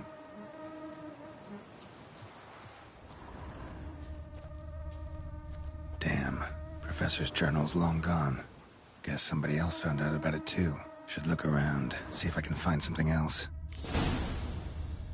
Professor certainly can't do much to help me with my search. Footprints. Narrow and shallow. Somebody small, light. Woman, maybe? Wonder where they lead. Damn it. Trail breaks off. Wonder if the grave robber learned more than I did. Won't learn anything else here. Map Yen sent me will have to do. Also, Epitaph mentioned both Ellerin and Dolnevde, Valley of the Nine.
Site marked on the map's all wet now. San Retour flows through there. Must be where the Valley of the Nine once lay. Need to explore the location.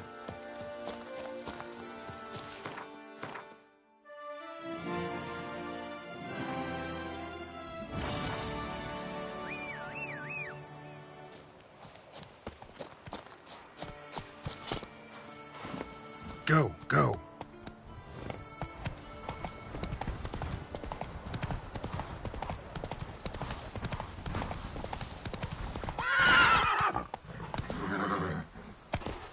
Giddy up.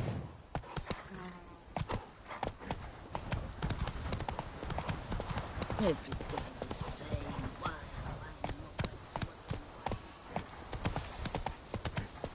You'll frighten me, kiddies.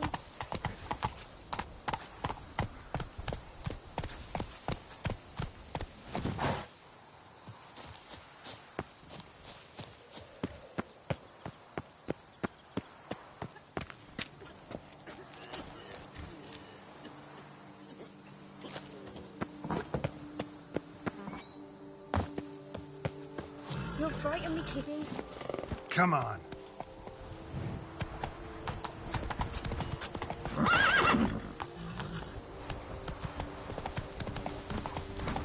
You could make yourself useful.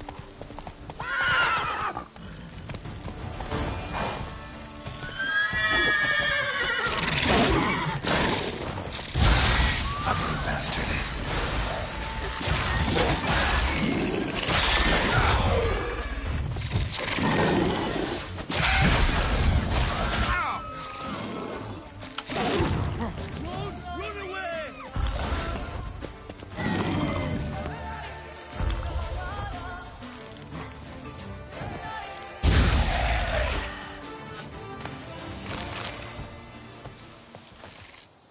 Gotta blow this up if I want to get rid of the Endrigas.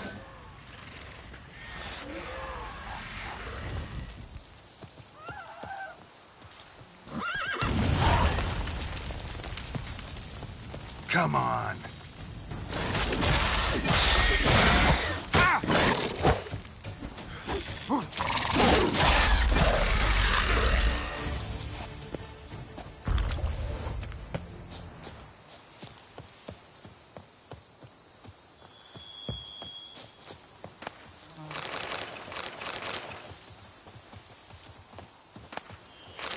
Me, oh my.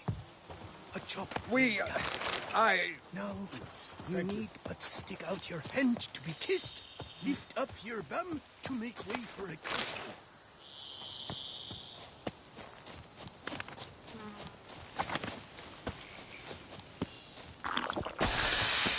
Let's dance.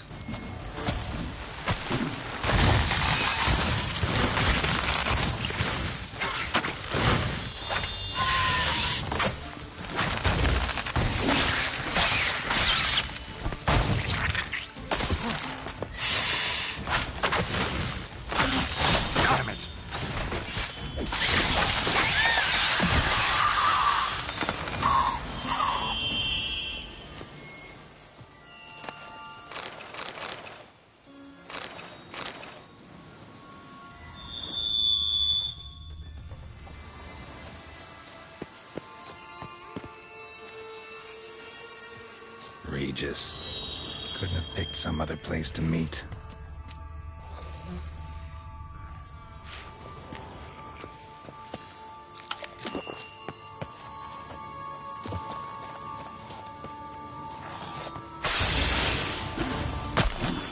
Show me what you got.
Spores will sprout again.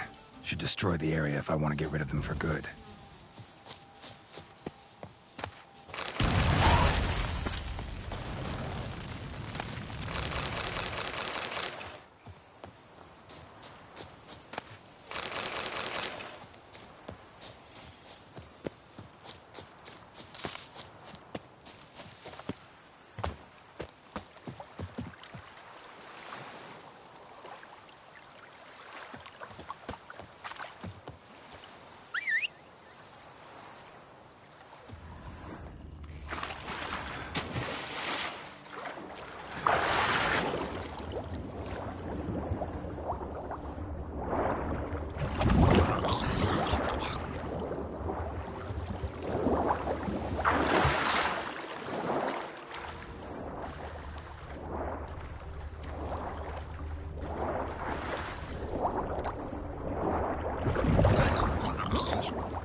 tomb to activate the entry portal. Wonder what surprises this place has in store.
Spikes.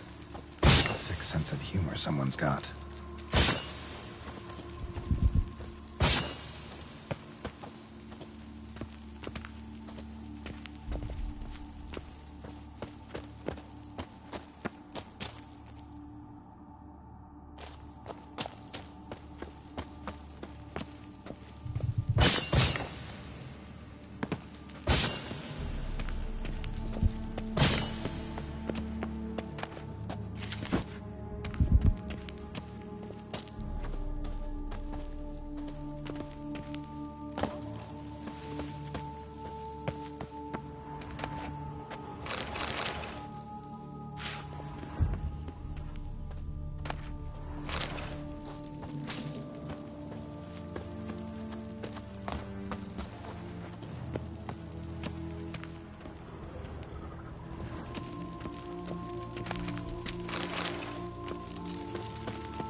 Blood-soaked. Grave robber was wounded while attempting the climb. Needed to bandage up. Managed to avoid the panthers at least.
do this.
Whoever was here must have scaled that wall, evaded the Panthers.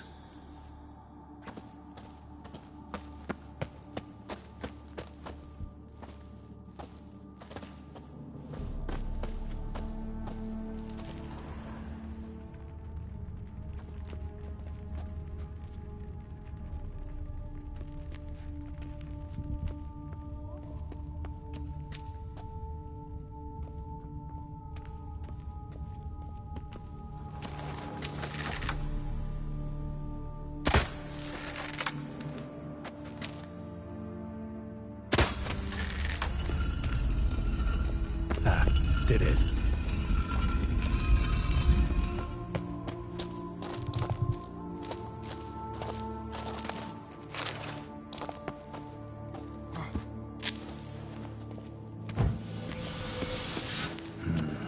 Interesting as places go. Seems someone put a lot of thought into its design. Should look around. Impressive. It's just decoration. Unwanted guest. Intruder. You're not welcome here. Yeah, figured as much.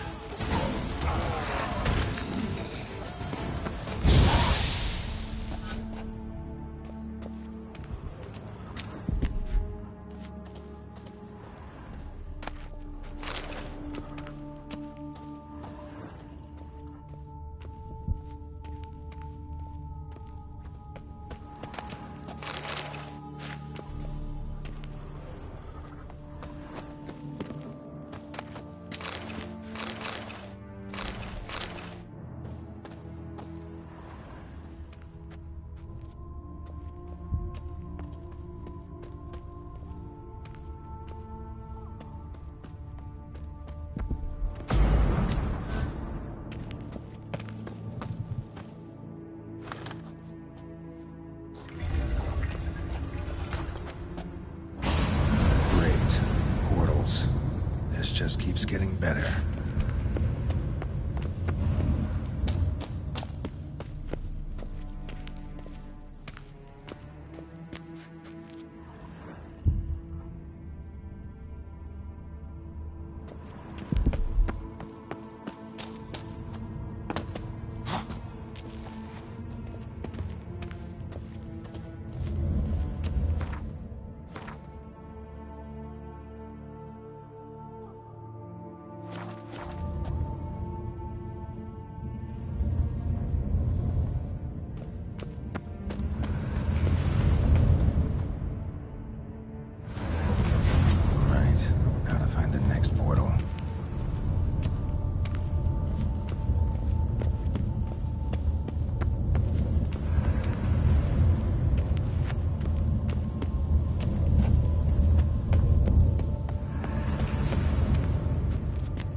next portal.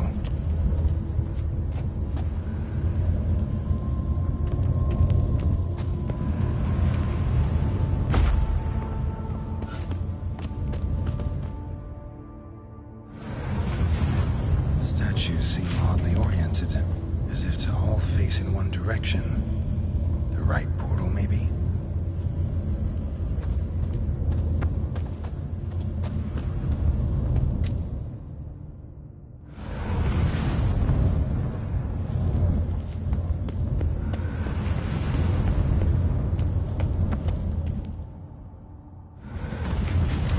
Damn it, back where I started.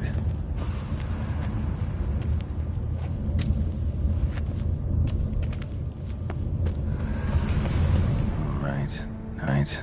Now to find the next portal.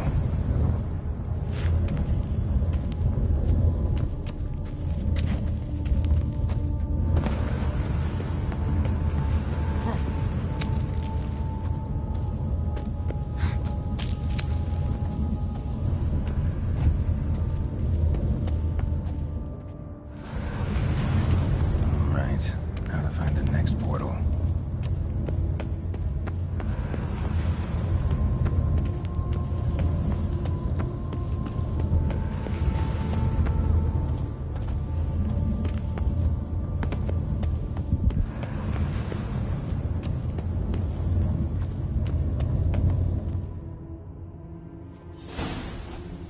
Must be where Moreau had his lab.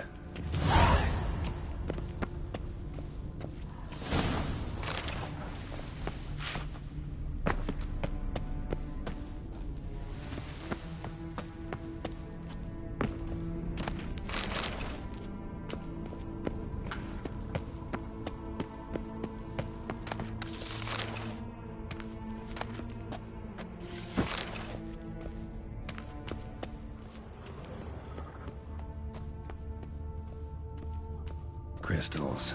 Should mount them in the megascope. Missing 2 crystals.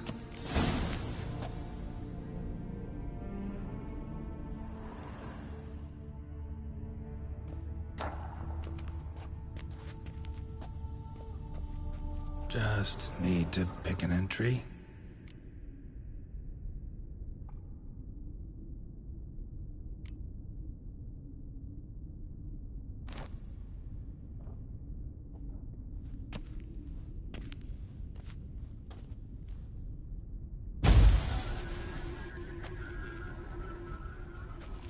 The 18th of Yule, year 1102. Today I begin my great life's endeavor, one greater and more significant than any I have thus far undertaken, for it relates to me personally, to myself and my son. When 15 years passed, a beast of the forest assaulted me. A witcher came to my aid, saved my life. I could not know that for said salvation, I would in the end pay by relinquishing any say as to my own son's fate. Had I the skill to turn back time, I would have done so, and perished rather than surrender to the Witchers my only son. But as it was, on the day when Jerome was taken, I swore an oath on my honor that I would recover my son. Today, following years of research and preparation, I have at last devised a device that allows me to study mutations. If the gods in their goodness grant me but a bit of favor, I shall find a way to reverse said mutations and restore Jerome to a normal life. So, Professor wasn't out to enhance Witcher mutations, wanted to reverse them. Wonder if he managed, and if there's anything in it for me.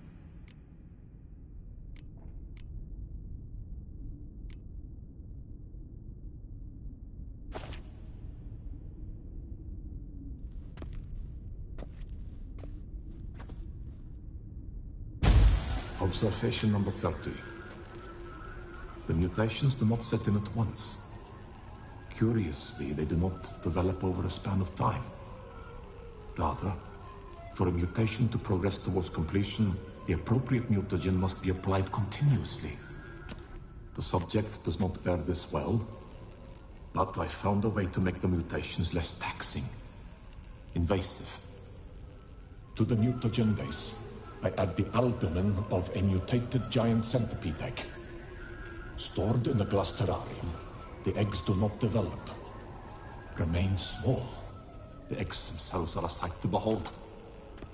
Mutated, they are luminescent, emitting a wondrous glow. I can only hope my addition of the albumin will produce no significant side effects. Time will tell.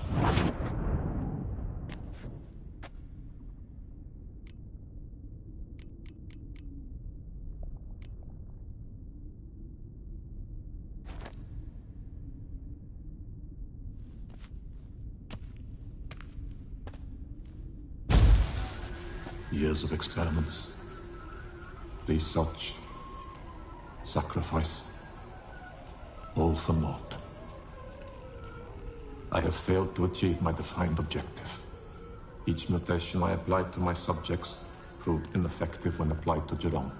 What I meant to cure him of his witcherism, that which I meant to restore to him a normal life, only deepened his mutations, further augmented his speed and strength, rendered him yet more inhuman. It seems my son must remain a witcher forever. I have failed. The time has come to abandon this place. Return home to Lydia. She may yet deign to take me back. The contraption and mutagens I leave here, let them wither and crumble, as did my dreams of regaining my son.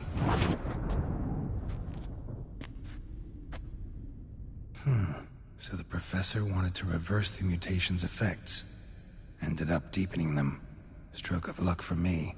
Could profit from his failure. So, Professor tried to neutralize the effects of Witcher mutations. Only managed to enhance them, though. Used the albumins of giant centipede eggs as his mutagen base. Need to go on an egg hunt.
Guessing this man didn't come here willingly.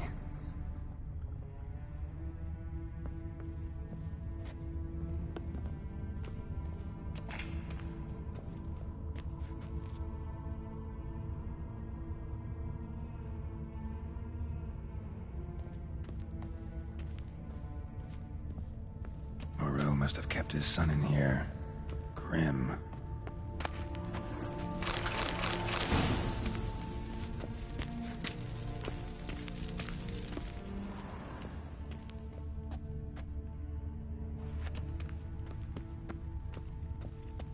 Quite the library.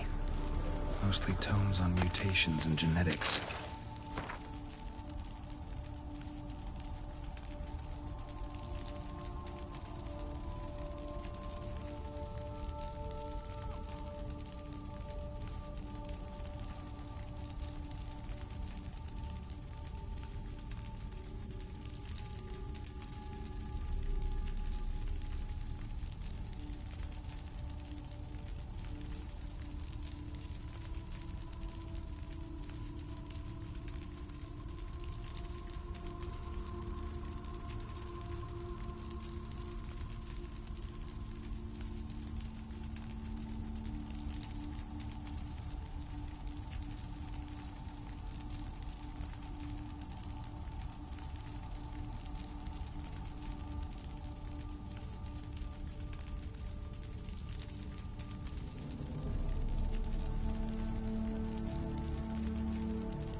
Preserved organs.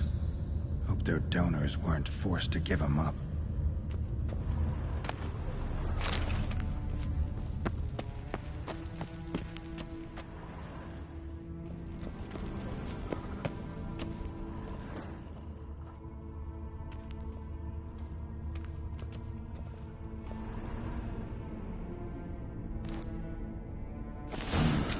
This crystal must go here. All crystals in place. Show me what you got.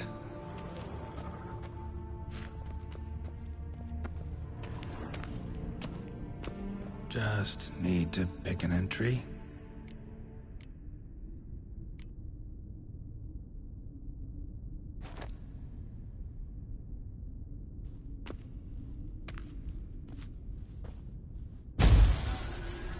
Observation 22.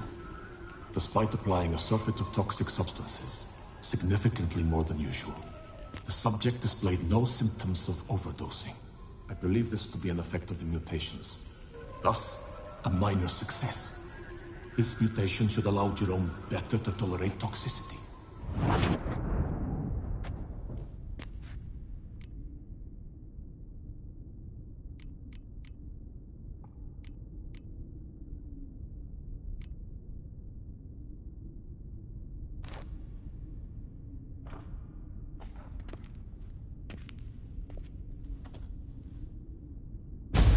Observation 58. Sometimes failure is the catalyst for success. I've discovered a method by which one type of mutagen may be transmuted into another through the addition of certain ingredients. This is a great day for science. In addition, I observed that today's dose of mutagens brought the subject to the brink of death. He then suddenly awoke, revived, his strength renewed. Not wholly, of course, but he did in a sense come back from the edge of death. Whether this is attributable to his mutations or to pure coincidence cannot be ascertained. I must conduct further experiments.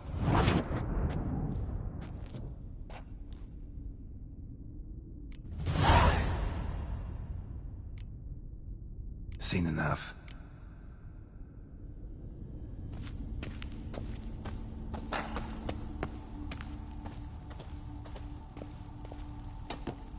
Intriguing as machinery goes, but how do I start it up?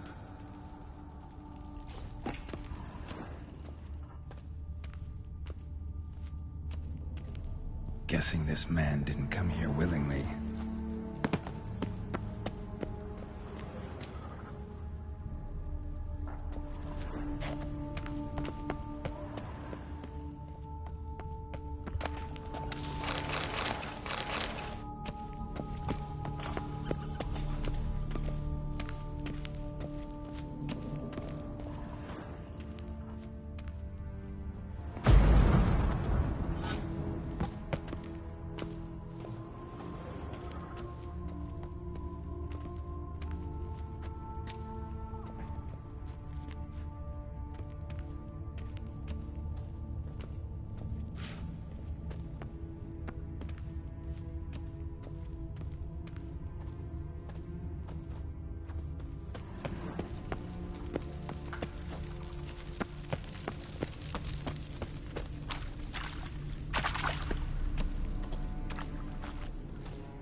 Guessing this man didn't come here willingly.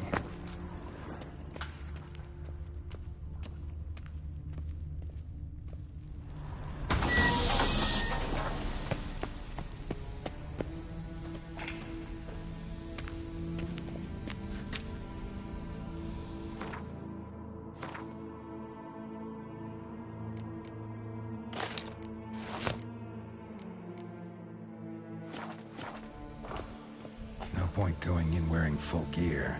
Gotta drop my armor, leave my weapons.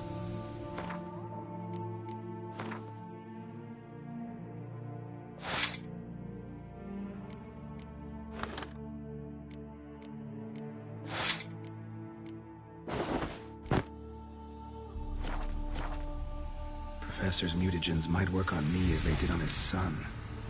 Well, time to find out.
If my lips don't stink of wine, my wife won't know they're mine!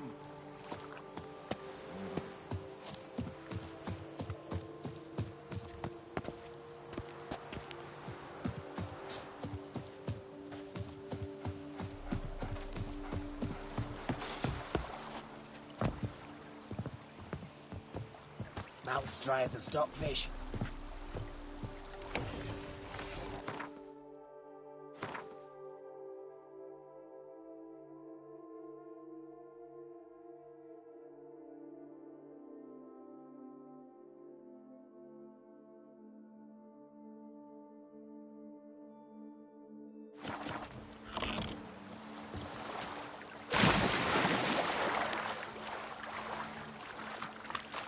A man who dare not down some red is a man whose wife's like to stop.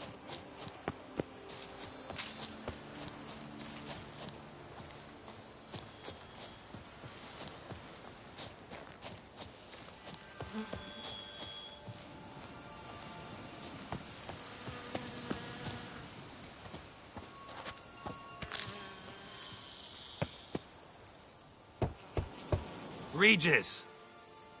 Damn it. Locked. No way I got the place wrong. This is it. Gotta be. Gotta be another way in around here.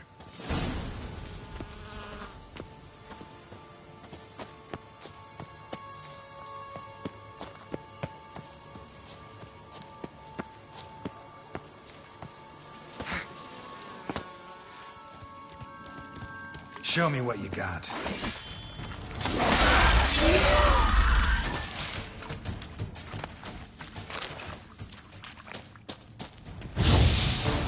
Kicking wars. Victuals aplenty around here.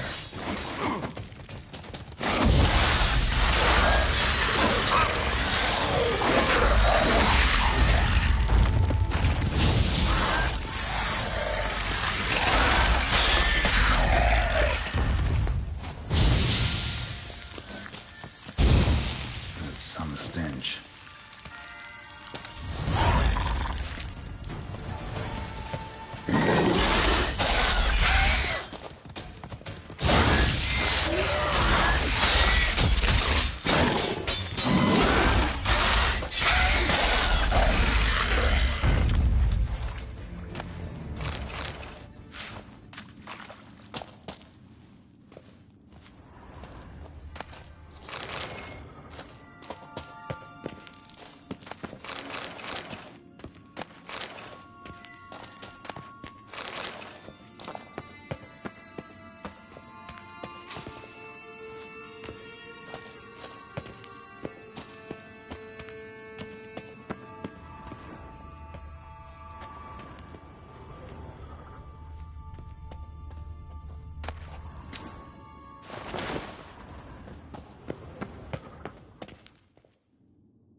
Agreed to meet a vampire at a cemetery. How much more cliché can you get? Nothing comes readily to mind. Could have left the door unlatched. What of my privacy? I value it rather deeply. Unmolested, especially by unwanted guests, that's my preferred state. Besides, I knew you'd find a way to get in. True enough. Need to find your friend. I'm hoping you'll agree to help. I shall do whatever's in my power. Yet what you want or even need must matter little. What matters is what Dettlaff wants. If he does not wish to be found, you will not find him. Ever. End of story. Come on. Gotta be some way.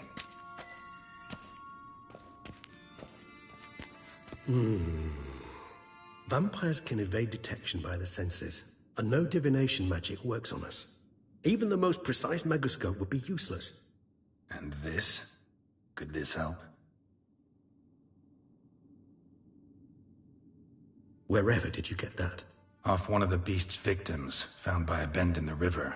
Body was chopped in pieces. 3 of those pieces were hands. Hand with the ring seemed the odd one out. Abruxa had taken an interest in it.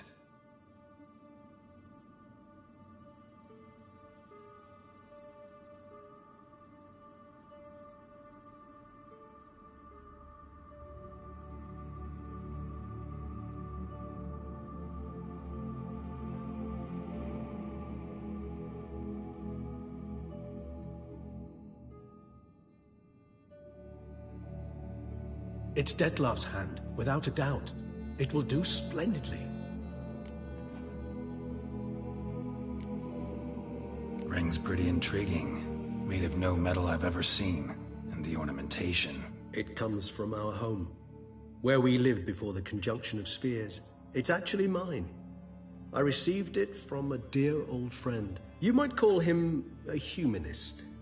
He saw us vampires as guests here, guests who owe their hosts, meaning you humans and the elder races, respect. Respect? Meaning not to treat us like cattle to be slaughtered for food? Precisely. And the reason why I, in turn, gave it to Dettlaff. To remind him of the ideals my old friend championed. The hand. What do you plan to do with it? You've heard of Kovinaris' theory of tissue memory retention. Rings a distant bell. Read about it in Alchemia Oblitera. There's a copy at Kaer Morhen, tattered, nearly disintegrated. But if memory serves, Kovinaris never managed to prove it worked. He did prove it, just never managed to publish his findings. He and I corresponded, you see, after we became friends. Thus, I know he completed his research and performed the first tests. It's complicated, so without delving into details, it is possible to use any piece of tissue to reconstruct what a whole body experienced. How's it work? We need any special equipment? We must brew a decoction which Kovinaris gave a rather poetic name, resonance. Once imbibed, it sends one into a trance similar to that induced by narcotics. This triggers visions of events linked to strong emotions experienced by the tissue's owner. Picture it as dreaming a fragment of someone's life. Any chance we might see what Dettlaff was doing just before he lost his hand? Indeed. Though I also hope resonance will reveal the location of Dettlaff's hideout. Can't you just summon Dettlaff? You're both hired vampires, there's gotta be a way. If I'm to be entirely candid, there is indeed one. But believe me, we will be better off never availing ourselves of it. It is a last resort. Absolutely. Last resort? The hell? Why? There is a being who can summon Dettlaff. Possesses the authority, even the power, to force him to appear in a given place. But the very act of contacting this being, well, it's akin to walking a slack line extended over a chasm filled with molten lava. An exercise as perilous to me as it would be to you. A risk I'm unwilling to take. I beg you, let's do it my way. It will be both quicker and easier. Kovinaris spent half his life proving his theory. Wild guess. Making a dose of resonance won't be easy. You guessed correctly. In addition to Dettlaff's tissue, we shall need a powerful occipital lobe stimulant. Effectively a poison, to make one susceptible to visions. Well, got a few ingredients to choose from. Unfortunately, all are pretty rare. There's Mamoon glands, but closest ones I know of are in Vizima. A spotted white saliva would also serve, but they were cold to extinction over a century ago. Could go with a kobold's eyes, but the creatures are sentient. Rather not gouge one's eyes out. Given that we lack the time to sleuth this out ourselves, permit me to summon some help.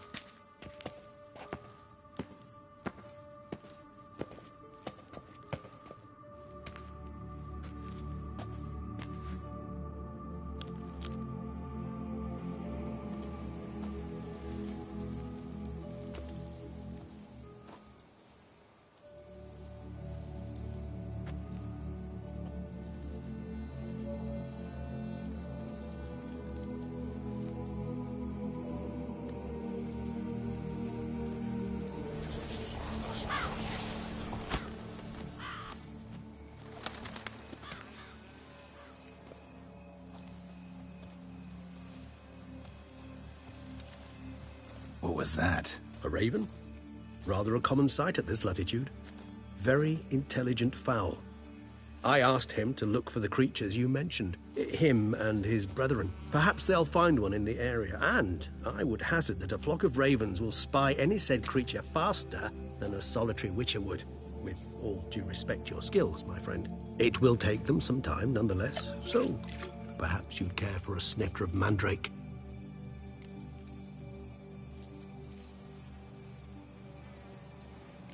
Rarely say no to a snifter. Sadly, this is but a weak infusion rather than a proper distillate. Even better. I remember your mandrake hooch. Made people say things they'd have rather kept to themselves. Now, what could Geralt of Rivia prefer to keep to himself?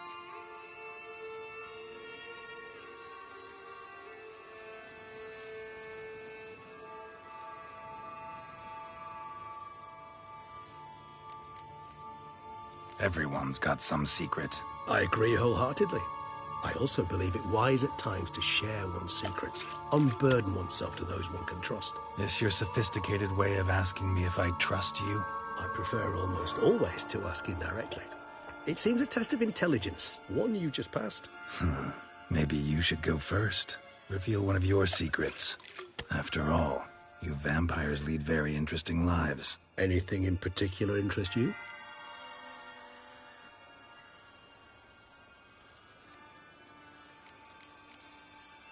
Gotta ask you the big question, one everyone wonders about. What happens after death? You wish me to tell you if the human belief in the gods is well-founded? Well, that I do not know. We vampires differ exceedingly from you humans. Our matter, that of which we are composed, can exist without form. We require neither a heart, nor a brain, nor air to breathe. But were you dead? As humans understand death, yes. Feel anything? Understand anything? It's rather hard to explain. I felt something very unsettling. Something I cannot even name, for I did no reasoning. Only after rebirth did I begin to understand that what I had felt was cold and unimaginable fear. If not for Dettlaff, I might have drowned in an eternity of icy terror. Can't have been alive then. Sheesh, experience like that must be vicious. Indeed, it's hard to compare to anything I know. Yet you are aware we don't see death as you do. The way you cling to life, we find it entirely peculiar. You are mortals, ergo it's a foregone conclusion. You will die. It's but a question of time. Thus, I often find myself wondering why you try so very hard. To die at 20 years, 40, even 100, what's the difference? They're all but the blink of an eye. Depends on your point of view. Man who's got 1,000,000 crowns to spend can't possibly understand one who's only got 20. Very true. One's outlook can indeed change much.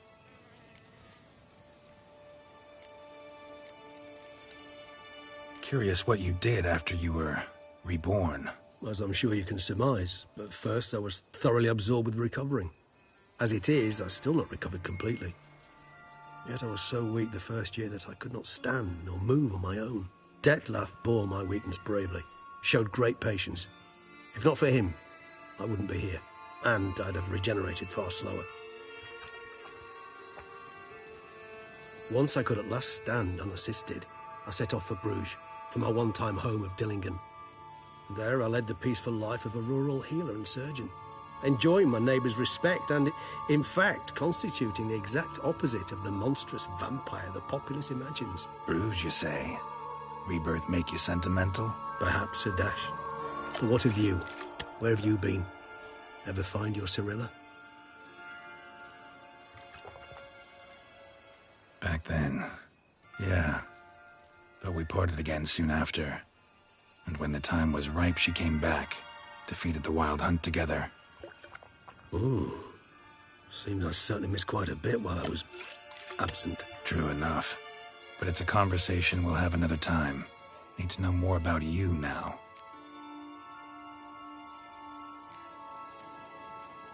Always fascinated me the way vampires can regenerate. A hand growing back is one thing, but Dettlaff recreating you out of a wet smear? Something else entirely. A difficult and laborious process, but one that's possible, as my presence proves. But I've heard you too had quite the adventure. They say you lost your memory. For a bit, but Triss helped me get it back. Actually, pretty damn lucky I only had amnesia. Yes, you humans are rather buggered in those terms.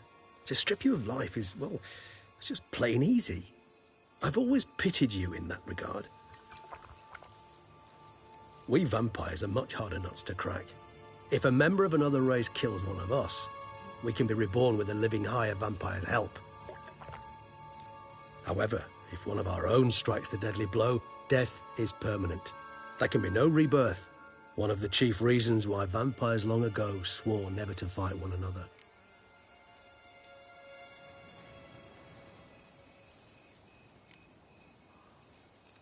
All right, give you one question. What do you want to know? One question to ask one as fascinating as you, Geralt. Cruel parsimony, I'd say, but I shall do my best to make it count. If you were to die and be reborn as I was, in your new life, would you choose to be a Witcher?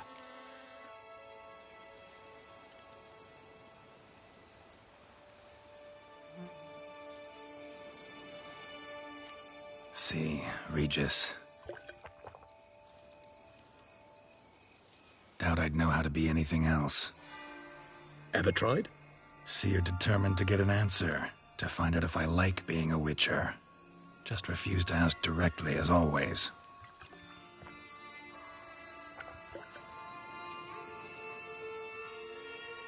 I like being on the path. I like picking up a lead, a trail.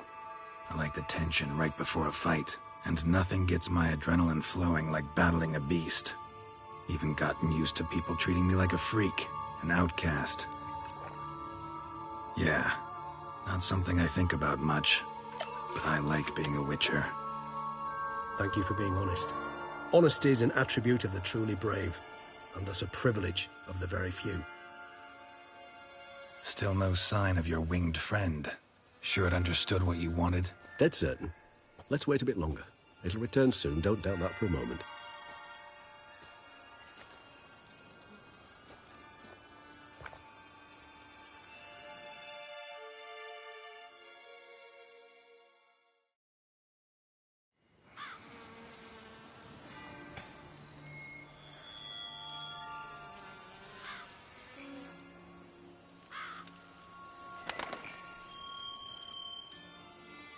Ever vigilant, even in his sleep.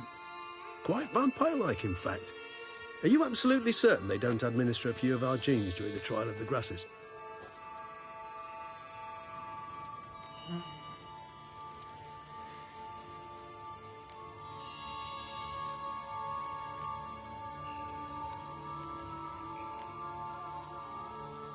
Appreciate the compliment.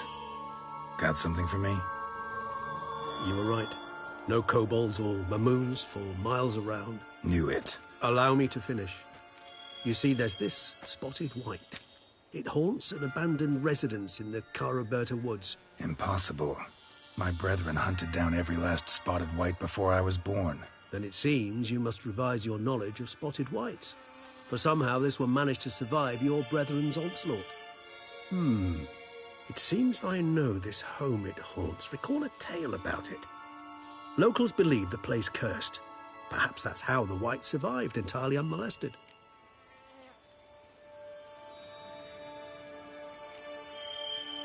Whites rarely appear in the woods, even less likely to find them in abandoned human homes. They inhabit remote wildernesses, old abandoned cemeteries. What's your point? This might not be a spotted white after all. Your little helper might have made a mistake. I sincerely doubt it. Ravens are devilishly intelligent creatures, and they've highly developed observational skills. What exactly did they observe? The area around the estate. It's covered in spoons. Spoons? Spare me the skeptical smile. I'm but the bearer of this news.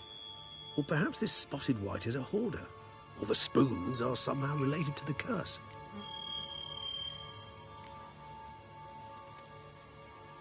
Know anything else about this curse? I don't recall much in particular.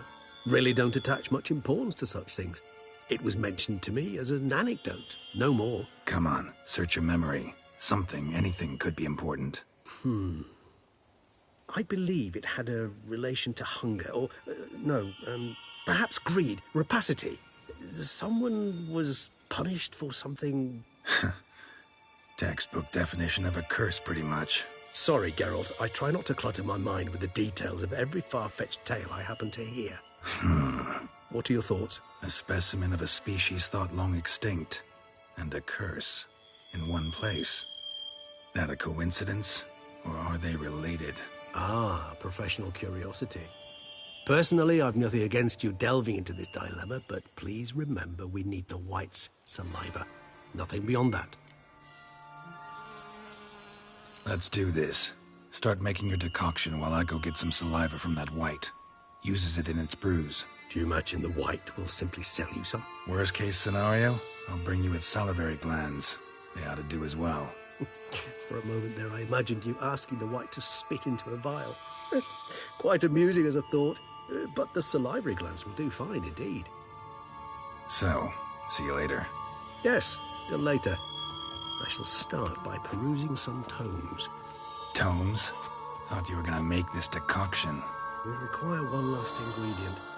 Alas, obtaining it could prove a trifle toilsome. Thus, I hope to identify a suitable alternative. All right. Good luck. And to you, my friend.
Wanna go fish in the channel?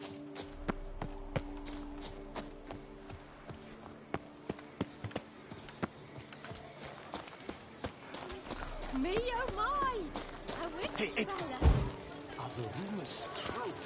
Are there elfin ruins somewhere?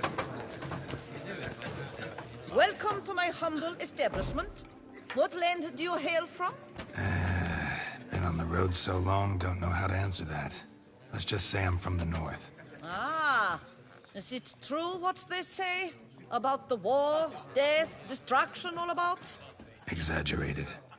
Not by much, though.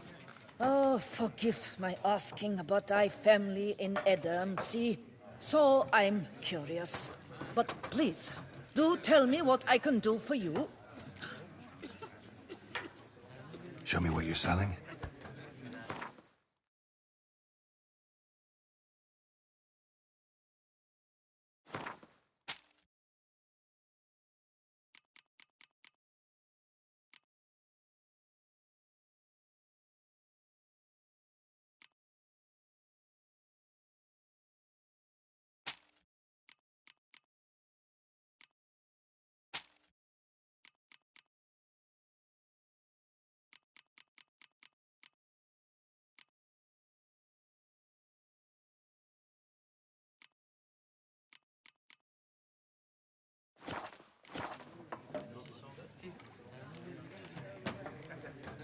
Mentioned you have a family in Edirn.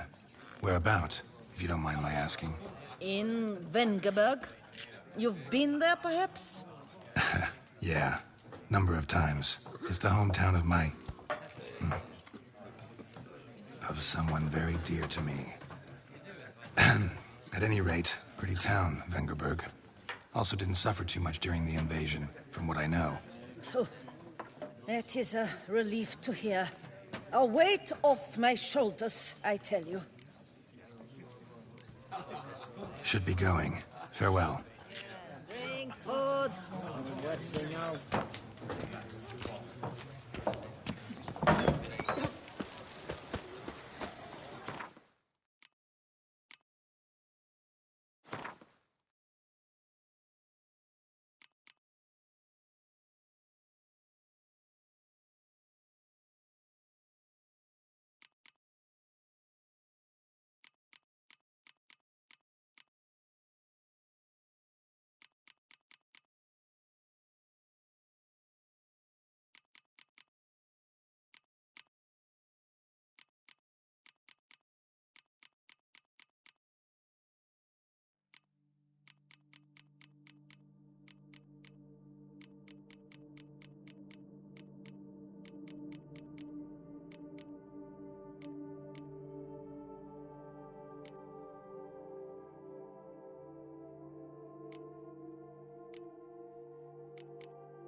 Are the rumors true? Are there elfin ruins somewhere in the woods? I doubt it myself. But the wife, she went berry picking once. Came back to say she'd seen walls midst the trees.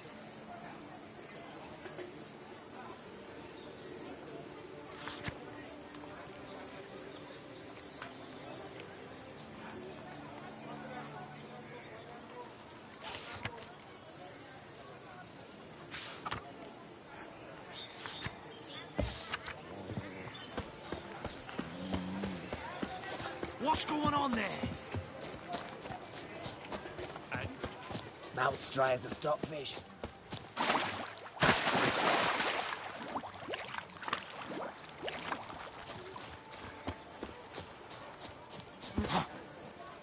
Justin! Julie... What's that? Mind showing me your wares?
Craft something for me? I pay well.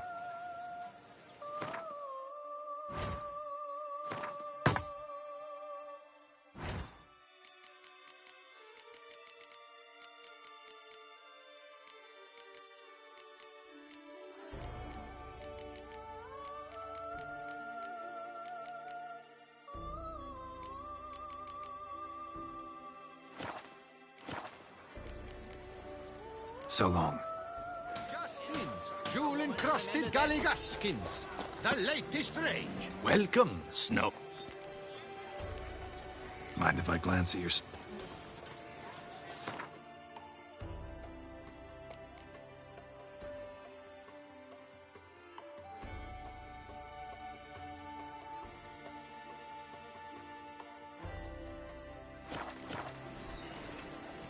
See ya. I must have drunk a crazy potion.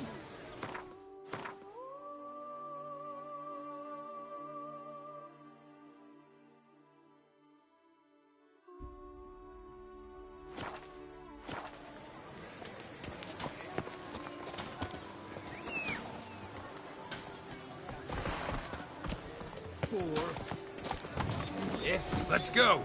Keeps a devil somewhere shady. Ah!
Guests. Never a good omen.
Sense that the spoons are beating out some kind of rhythm, a message, trying to tell me something.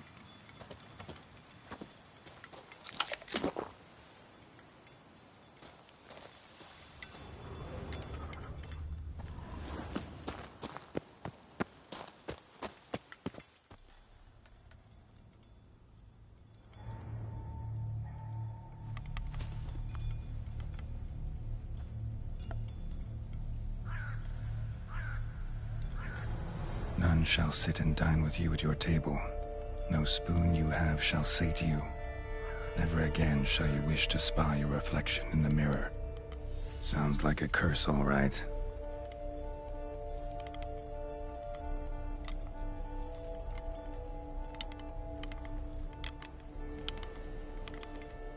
Somebody's clearly obsessed. Regis mentioned the place might be cursed. Can't be a coincidence. Need to look around.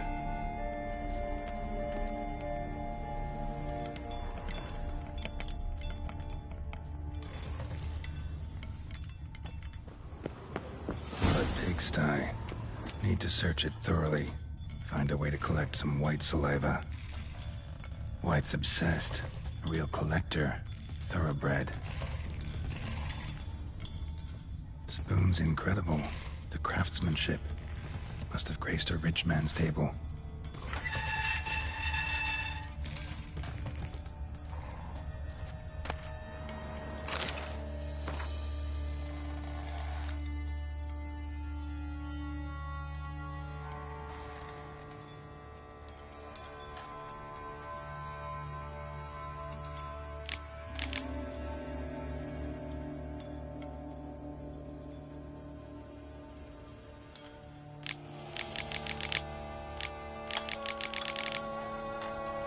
Girl realized she was changing into a monster, recorded it in her diary.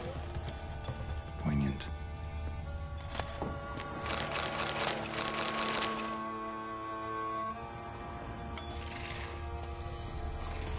Smashed mirror, as if someone couldn't stand to look at themselves. The monster. Journal's author, maybe?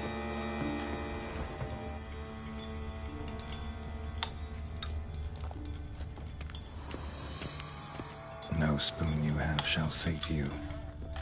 Whatever lives here treated that literally. Still searching for the right spoon. Spoon, pretty ordinary. Maybe a little old. The spring key. Sophisticated crafting. Tag bears a description.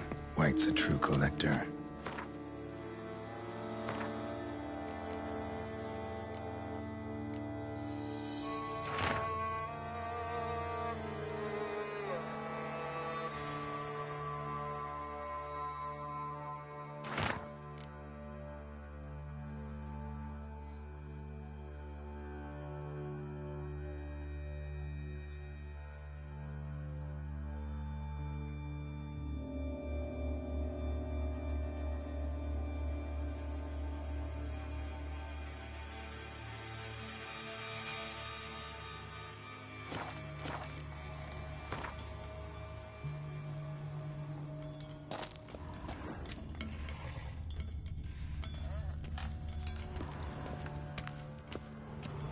Skeletons. Doubt they came here willingly. This have anything to do with the curse? None shall sit and dine with you at your table. It makes sense.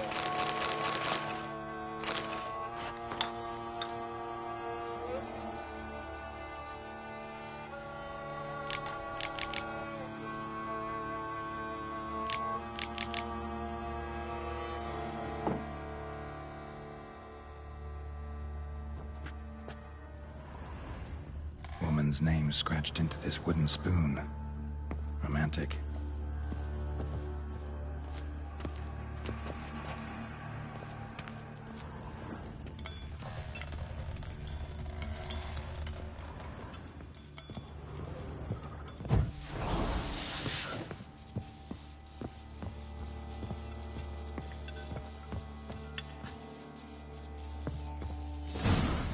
Actually does seem like a White's lair. Bit atypical, but still. Cauldron should be somewhere around here. Another spoon. Yep, just as normal as the last one. White's obsessed. A real collector. Thoroughbred. Spoon. Pretty ordinary. Maybe a little old. Cauldron I was looking for. White's not particularly tidy. Table's set. White who lives here is getting ready for some sort of feast. White that lives here, definitely afflicted by a curse, and it's been trying desperately to lift it. Cauldron's empty, unfortunately. Regis needs some brew. I'm afraid he won't get that. No choice but to hide and wait for the saliva glands and their bearer.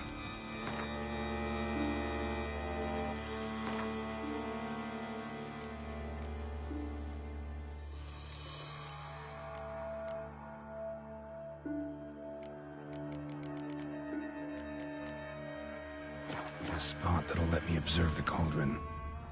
Another spoon. Yep, just as normal as the last one.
I'm not gonna hurt you. Wanna help? I've seen the words of the curse on the walls. Think I know how to lift it.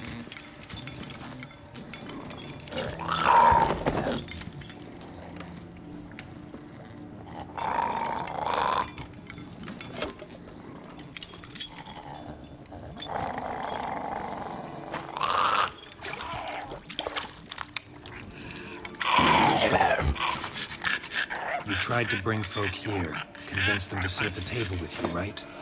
Well, I'm gonna be your guest now. Your willing guest.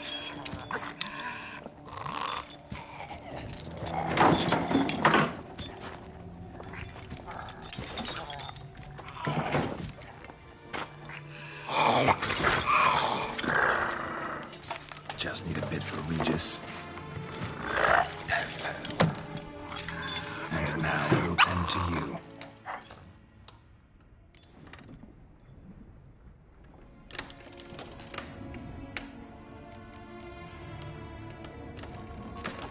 Need to get this right.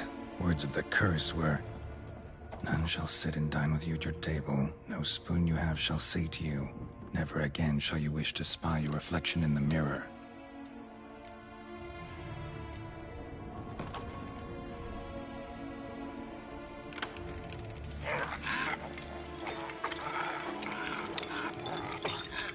We can't use spoons. No, that won't work. You've been looking for a spoon that would feed you, but there's no such spoon. We need to eat without spoons.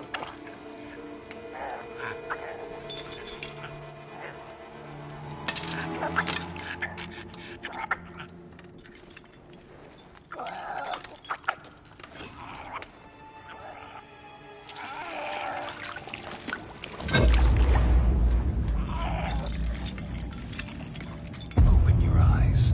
You need to see your likeness.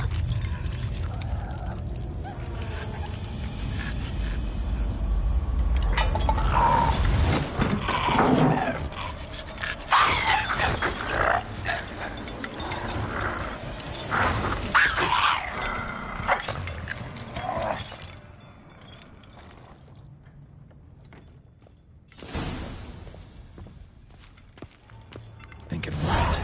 Just not quite like I expected. Need to see what happened to the white. Won't be hard to find given its stench.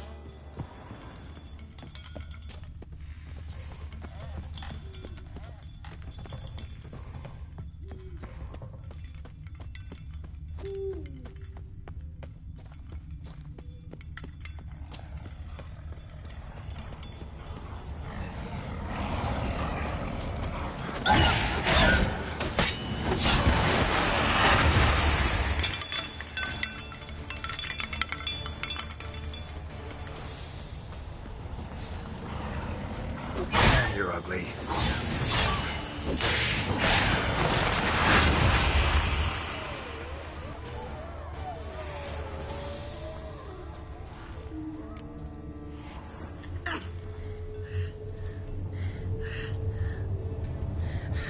Shh, easy. Not gonna hurt you. Eat. I must eat.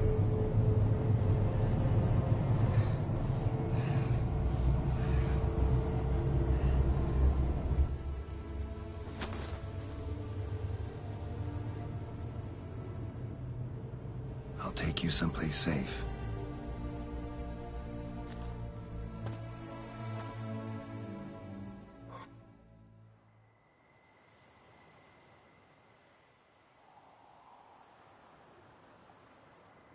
So I took her by the hand and led her here. Seemed the only sensible place for her. You did the right thing, sir. She should recover quickly here. I'm deeply pleased, finally, to make your acquaintance, sir, though I do regret the specific circumstances. In all the commotion, I fear I neglected to introduce myself. I'm Barnabas Basil Folty, and by order of the Duchess, I am to serve as your major domo at Corfo Bianco. Nice to meet you, Barnabas Basil.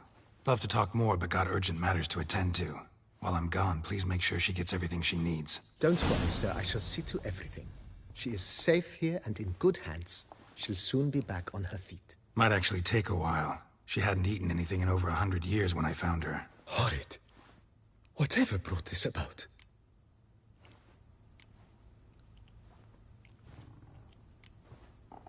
Told me her story on the way here. Her name's Marlena. She was once the very beautiful and proud heiress to the Trastamara estate. One evening, when she was holding a banquet for friends, a beggar came to her gate seeking alms. He had a bowl and a spoon with him. He sat outside her fence and waited. I've heard of the custom. An ancient rite of hospitality that obliges one to give food and drink to such a guest lest he depart hungry. To neglect the custom is to bring great misfortune down upon oneself. Marlena didn't care a whit for the old customs. She drove the man off, saying she'd rather feed the leftovers from her feast to her dogs than to give the beggar anything. The beggar then broke his spoon, cast a curse. She was beautiful, so he said she'd never wish to look at herself in the mirror again. Since she adored feasts, he swore no one would ever wish to sit and dine with her. And as she even refused him the crumbs from her table, he swore she'd never find a spoon in the world that would sate her hunger. A harsh punishment. I imagine lifting the curse was hardly simple.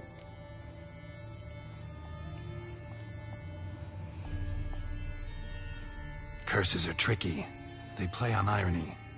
Always gotta figure out what the catch is. Marlena had spent decades looking for a way to lift it. Transformed into a wight, she stole spoons and lured folk into her home, trying each time to get them to dine with her. Didn't work. So what did? Someone had to sit down and share a meal with her, of their own free will. They had to eat without using spoons, and make her look at her reflection. That's it? That was all it required? Simplest solutions are sometimes the last that come to mind. Besides, when you're a wight, it's pretty damn hard to find willing human company for a feast. I imagine so. But, most importantly, it is now over. Please, don't worry. She will be in good hands here. Vineyard comes across as a place with a rich history. Know who owned it before me? Baron Rossel, who went bankrupt, forcing him to sell the estate to the Duchess. The Baron, in turn, had purchased it from Monsieur Bolius of the Headsman, a truly colorful man of Ketweni origin. He was actually a headsman? No, not him, but his great-great-great-great-grandfather. Indeed. Apparently, he was a common cut-purse who somehow secured for himself the post of ducal headsman in Beauclair. Went about his work with an exceptional penchant. They say he chopped off more heads than there are grapevines in the ducal vineyards. He never hesitated, not once. Never sliced unevenly, never botched a job. For his exemplary service, the Duke granted him a title and this estate. Monsieur Bolius, on the other hand, was an engineer in his younger years. Once retired, he settled here and took to producing wine. Sadly, Misfortune struck, and he lost his sense first of smell, then of taste. Additionally, he could not drink alcohol. His medic forbade it. Shame that. He gave up making wine? Not at all. He made even more of it. Began throwing wild balls to which he'd invite friends from far and wide in order to treat them to his wine and delight in the fact that at least someone could enjoy it. It's the sort of man he was, Monsieur Bolius. Mind giving me a little tour de Corvo Bianco? Not in the least. Follow me, please. I think it would be practical to begin on the hill.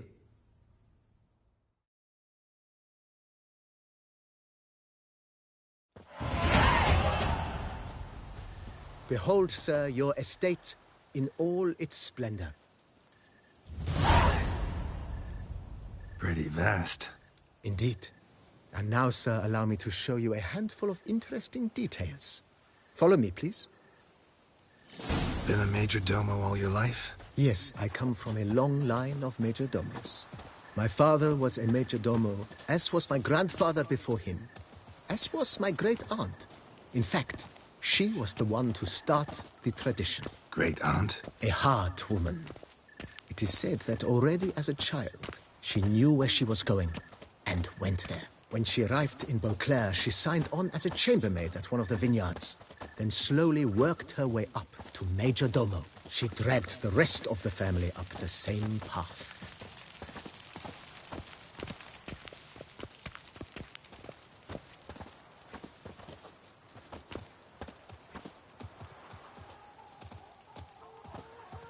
The servants' quarters. I occupy the green home. With the Duchess's permission, I have hired a full staff. Their salaries to be paid from the ducal treasury. Nice of her. Not the most sightly part of the estate, I admit. But I think it worthwhile for you as master of the domain to know where the help stays.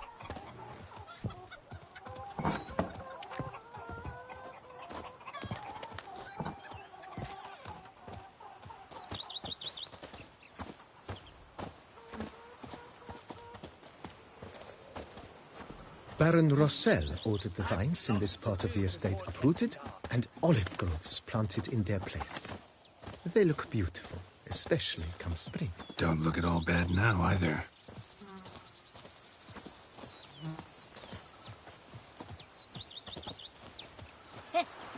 Down below lies your vineyard, where we grow a strain of Carfanere, one of the world's oldest. Aged in oak barrels, it provides for an exquisite wine with distinct blackberry, wild cherry, plum, and cinnamon notes. Marvelous. Have to try it one of these days. She's fit to wed. Oh, so fit.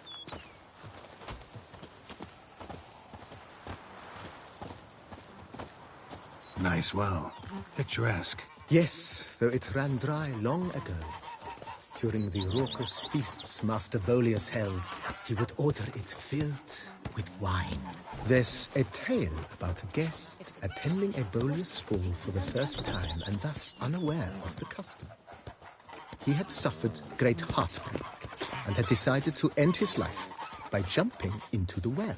The festivities were coming to a close, and the well was nearly empty when the suicidal guest finally jumped. Instead of killing himself, he nearly broke his legs. To numb the pain, he drank the wine. Drank himself to death? Not at all. When found the next day, he had concluded he'd witnessed twin miracles. The water had been changed into wine, and he had survived. He retired to a monastery in the Dragon Mountains and began preaching the wisdoms of Lebioda.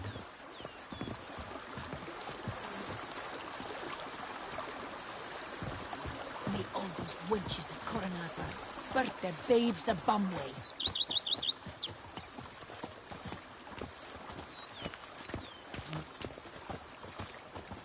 Monsieur Bolius' wife Nina kept a garden here.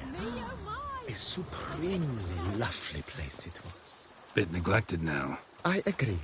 Yet nothing stands in the way of restoring it to its former glory, and once again planting it with herbs and other vegetation. Follow me, please.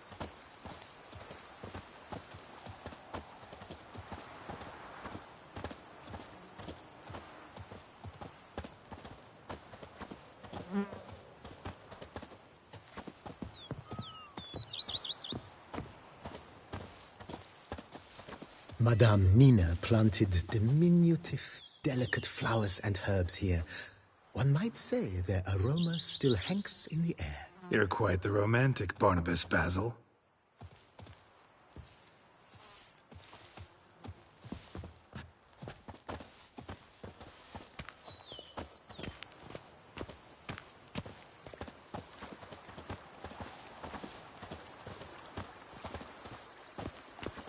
If they would just take to work as they take to dance and drink.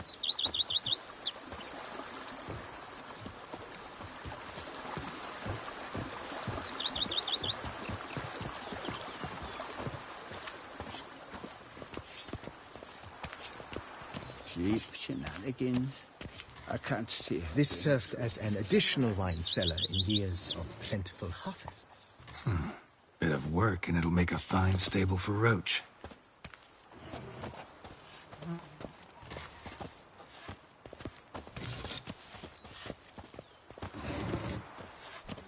The same wine and more cracks. The cellars, voila. It's enough to During burn Monsieur Bolis's time, wine was kept here, but Baron Rossel used it to store olive oil as well. I took the liberty of cleaning up the mess, which... I made while fighting the Bruxa. Thanks, Barnabas Basil. Appreciate it.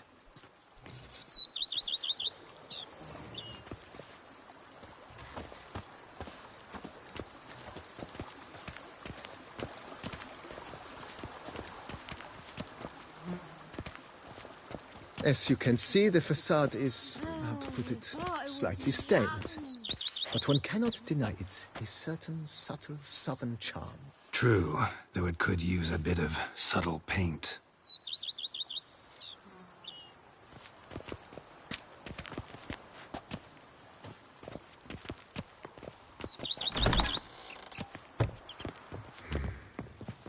And welcome inside. On the left is the master bedroom.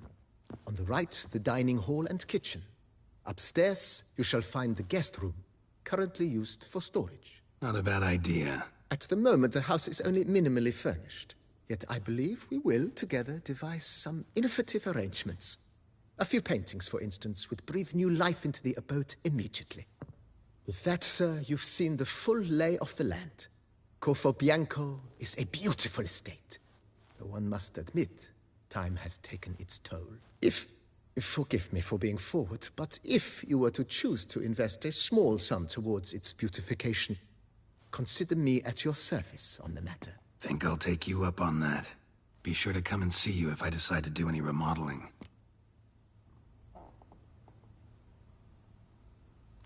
Mentioned the place could stand to be spruced up. Oh, most decidedly, sir. The question is where you would like to begin this rejuvenation.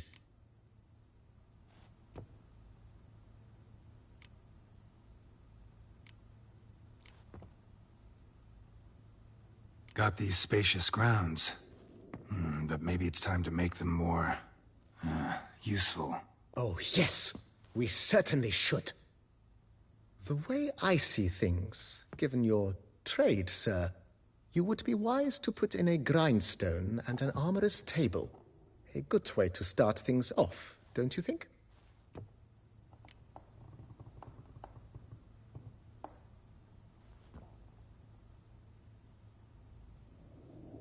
My armor needs work from time to time. You know, oil this, reinforce that. Could use a decent work table where I could do all that. Admiral Rompali once hired a specialist who made the finest armorer's tables this side of the Yaruga. I will contact him at once. Good. Order me up a table like that. Immediately, sir. I expect it will take at most 1 day to arrive. Will you be needing anything else, sir? In my trade, my blades get dull pretty quick. Could use a grindstone, professional grade. Of course. No one would consider that an unnecessary extravagance, I would wager.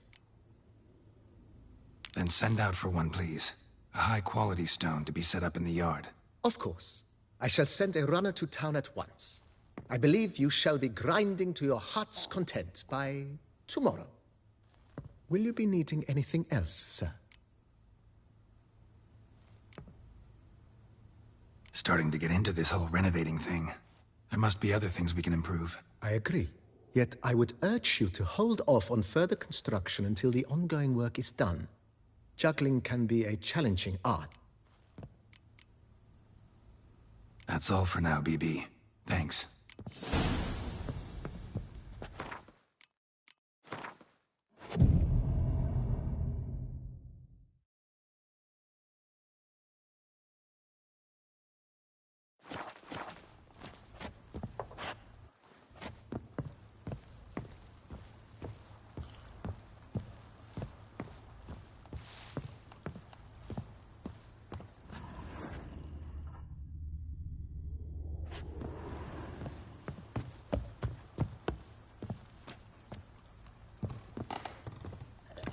Pleasure to welcome you once again to the as yet humble confines of Corfo Bianco.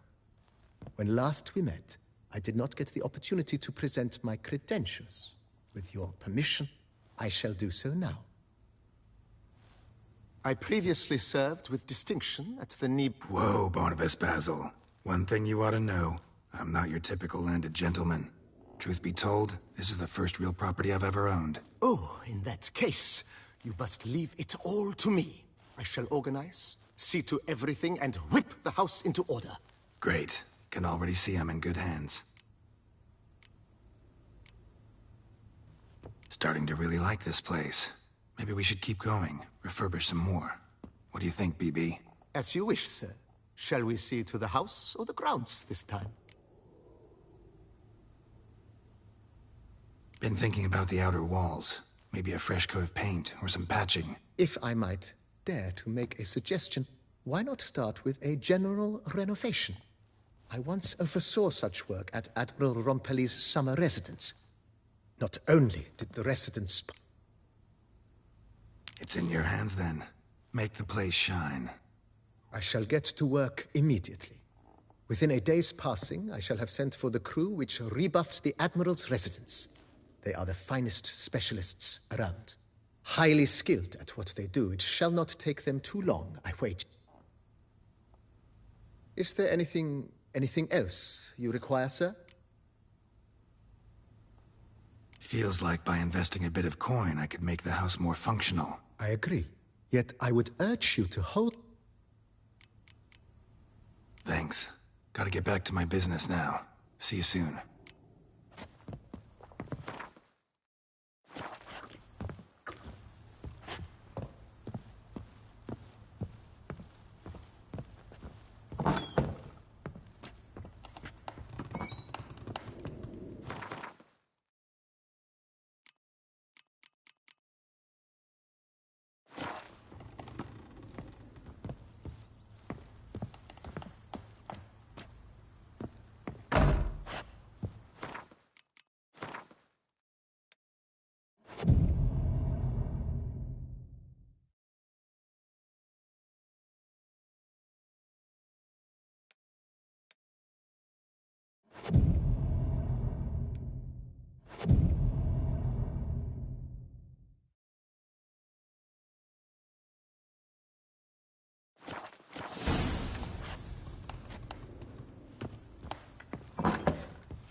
Renovations coming along all right, Barnabas Basil?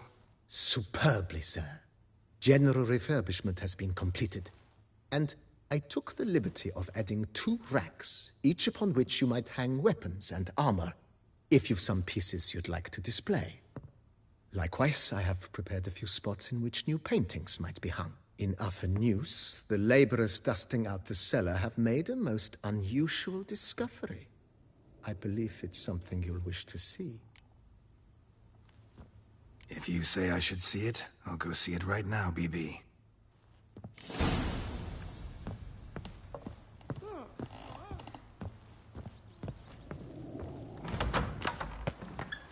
Diddly snaps! My back aches something horrid!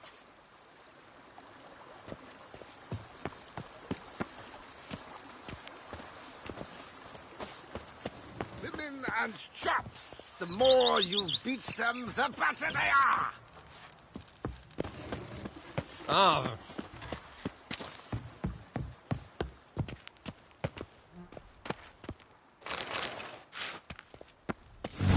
Strange. Something behind this wall, I think. A laboratory. Must have been an alchemist at one time.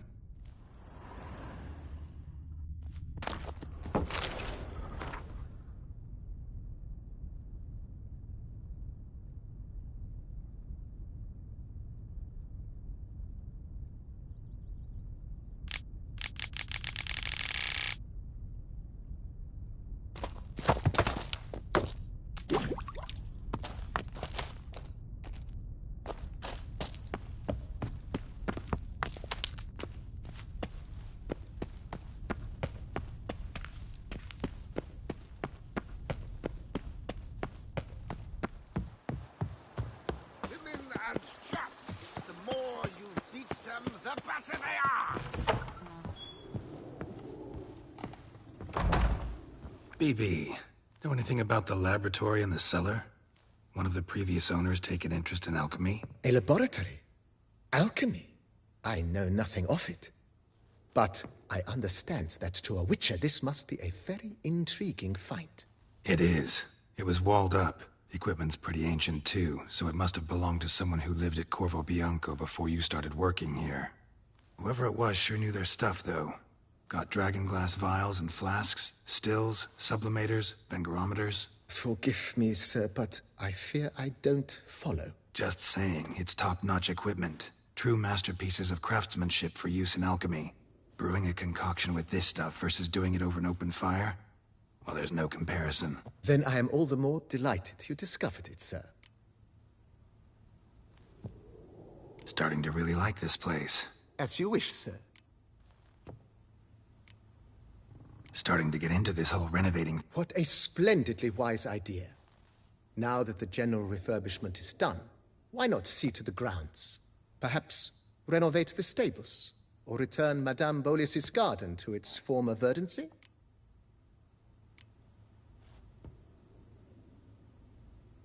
So, sometimes I have to brew a potion, but I can't find the herbs I need growing anywhere nearby. Well, you're in luck, sir. Good idea, Barnabas Basil. The idea is yours, sir. Will you be needing anything else, sir?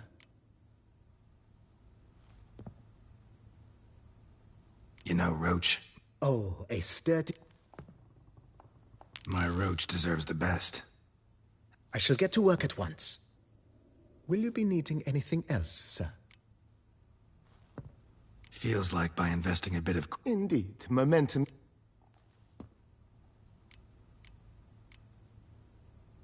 Was wondering about the guest room. Not that I'm expecting company, but... Oh, but that is immaterial. All self-respecting homes should boast a comfortable guest room. Yeah, sooner we start on that, the better. I can tell a man of action immediately. Is there anything else you require, sir? Thinking about buying a comfortable bed. Always wanted one. Excellent idea. In your profession, rest is supremely important. Great. Order me a fine bed, please. True indeed, true indeed. Is there anything else you require, sir? Let's put a pin in this for now.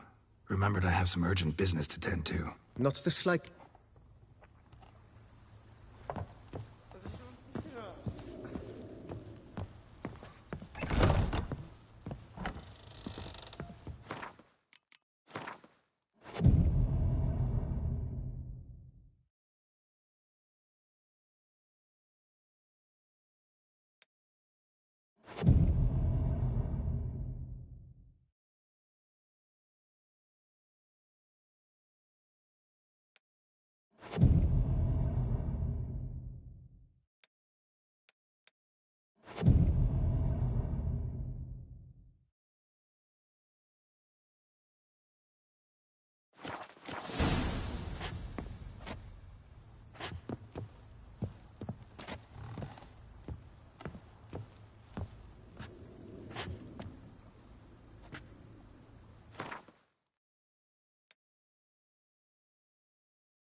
renovations coming along all right? You ought to be the final judge of that, sir.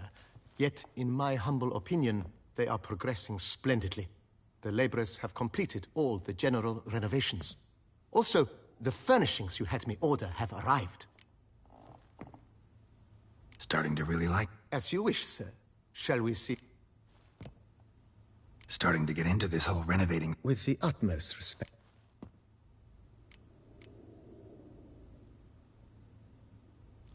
Feels like by investing a bit of coin. I agree thoroughly.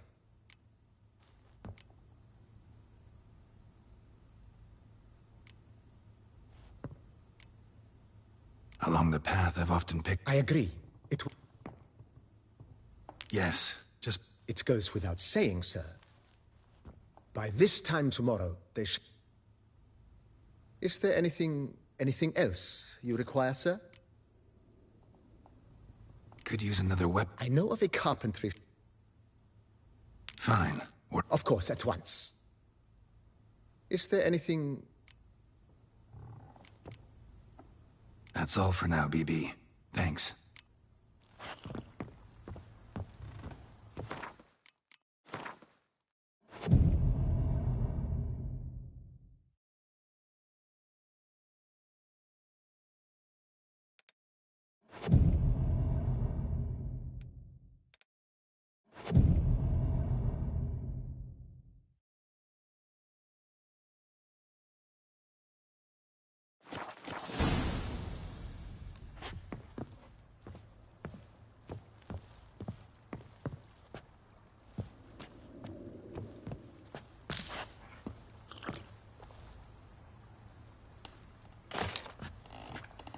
Renovations coming along all right? I am delighted to inform you we have completed our labors.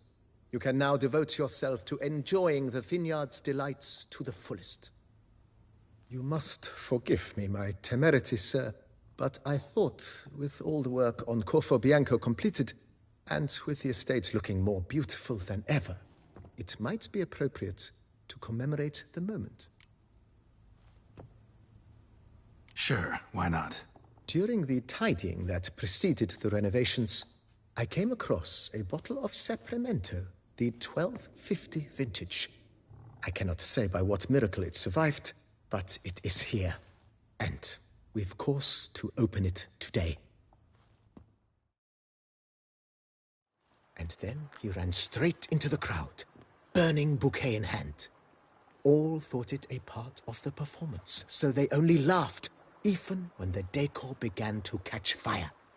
It was not until the flames engulfed Baron Mahevkin's beard that folk began to realize something was amiss and went to put out the fires. Sounds like Monsieur Bolius and Madame Nina threw some first-rate balls here. It was so.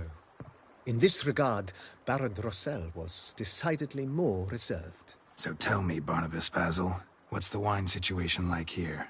Am I gonna produce any this year? This year is out, I fear, sir. Last autumn, a fungus destroyed all the vines. Baron Rossel had new ones planted, but it will be some time before they start bearing fruit. Assuming that is, the fungus does not reappear. That'd be bad. This Sapramento got me dreaming. It's amazing. Isn't it, though? Allow me to top you off, sir. There. Thanks.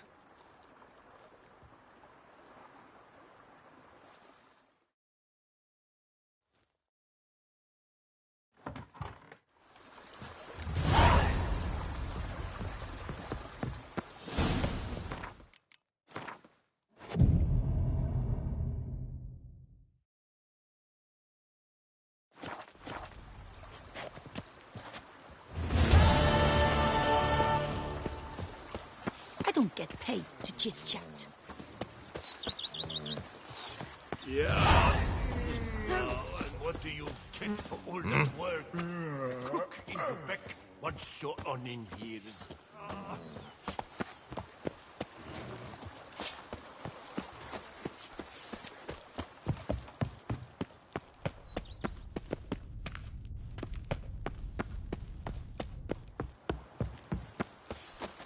Me all those wenches at Coronado. Birthday babes, the bum. The Dutch is small. The But white do you know wolf any who's not himself. fond of our wines?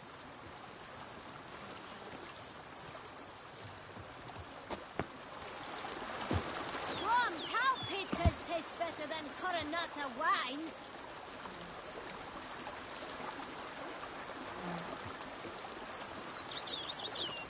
What's going on there?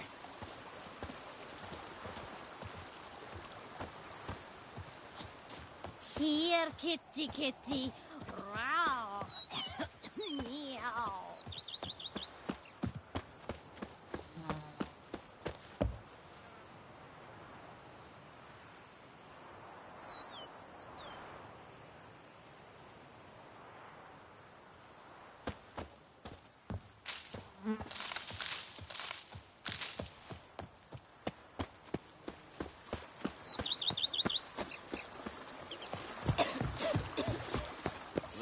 And what do you get for all that work? A cook in your back wants so Diddly snaps! My back aches something horrid! I do not know how I will ever repay you, Witcher. Don't expect to be paid. Hope you're feeling better, that's all. Oh, yes, I feel my strength returning thanks chiefly to Barnabas Basil's care. Horrible ordeal you endured. Glad I cut it short. Yes, years of suffering. Do you know what was worse than the hunger? Watching my loved ones, my children grow old and die. All my family's long gone now. The last of my kin perished decades past. I fear I've nowhere to go. This is a big house, big estate. You can stay here. Truly? I could never infringe so on your hospitality. Yet, Yeah? after all I've suffered, the years of starvation, I've but one dream. At last to prepare food that fortifies, nourishes, to delight in the tastes and smells of spices, to sit at one table with others and eat. Don't see a problem if that's your dream. You could help Barnabas Basil in the kitchen. Eating his meals. You know he's not a culinary virtuoso. Nothing could make me happier. Thank you. No, thank you. House could use a woman's touch. I've one other thing I'd like to tell you. Many years ago, my father assembled valuables for my dowry. I never wed, so they remained unclaimed. These baubles are no use to me now, but to you, well, perhaps let them be a token of my gratitude. If you wish to find them, you must go to my old home, to Trastamara. The dowry lies hidden in a barrel in the cellar. There are several barrels. You must give each a knock until you find the right one. Do just that. Thanks. I'd never expect someone with your past to feel drawn to the kitchen. Do you fear I will cook in your home as I brewed as a white? Counting on you having slightly better taste as a human. Of that, you can be sure. I loved cooking, even as a child. My gran was a true master in the kitchen. Her spit-roasted ox was famed throughout the land. Thought you were a lady, owned an estate. Do you mean to say a woman of my rank should have had a cook? You're right, of course. And I had the best of cooks. But I devised the dishes myself. They only prepared them.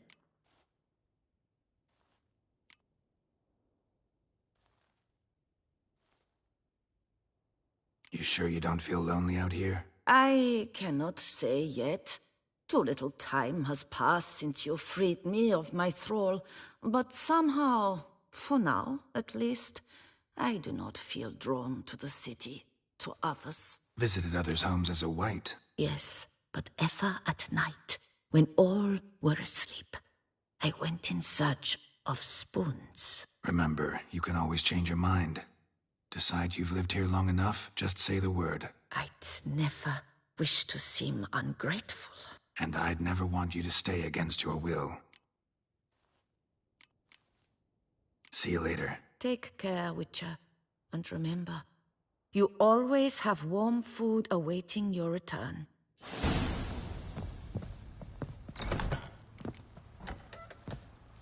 How might I be of service? Thanks. Gotta get back to my business now.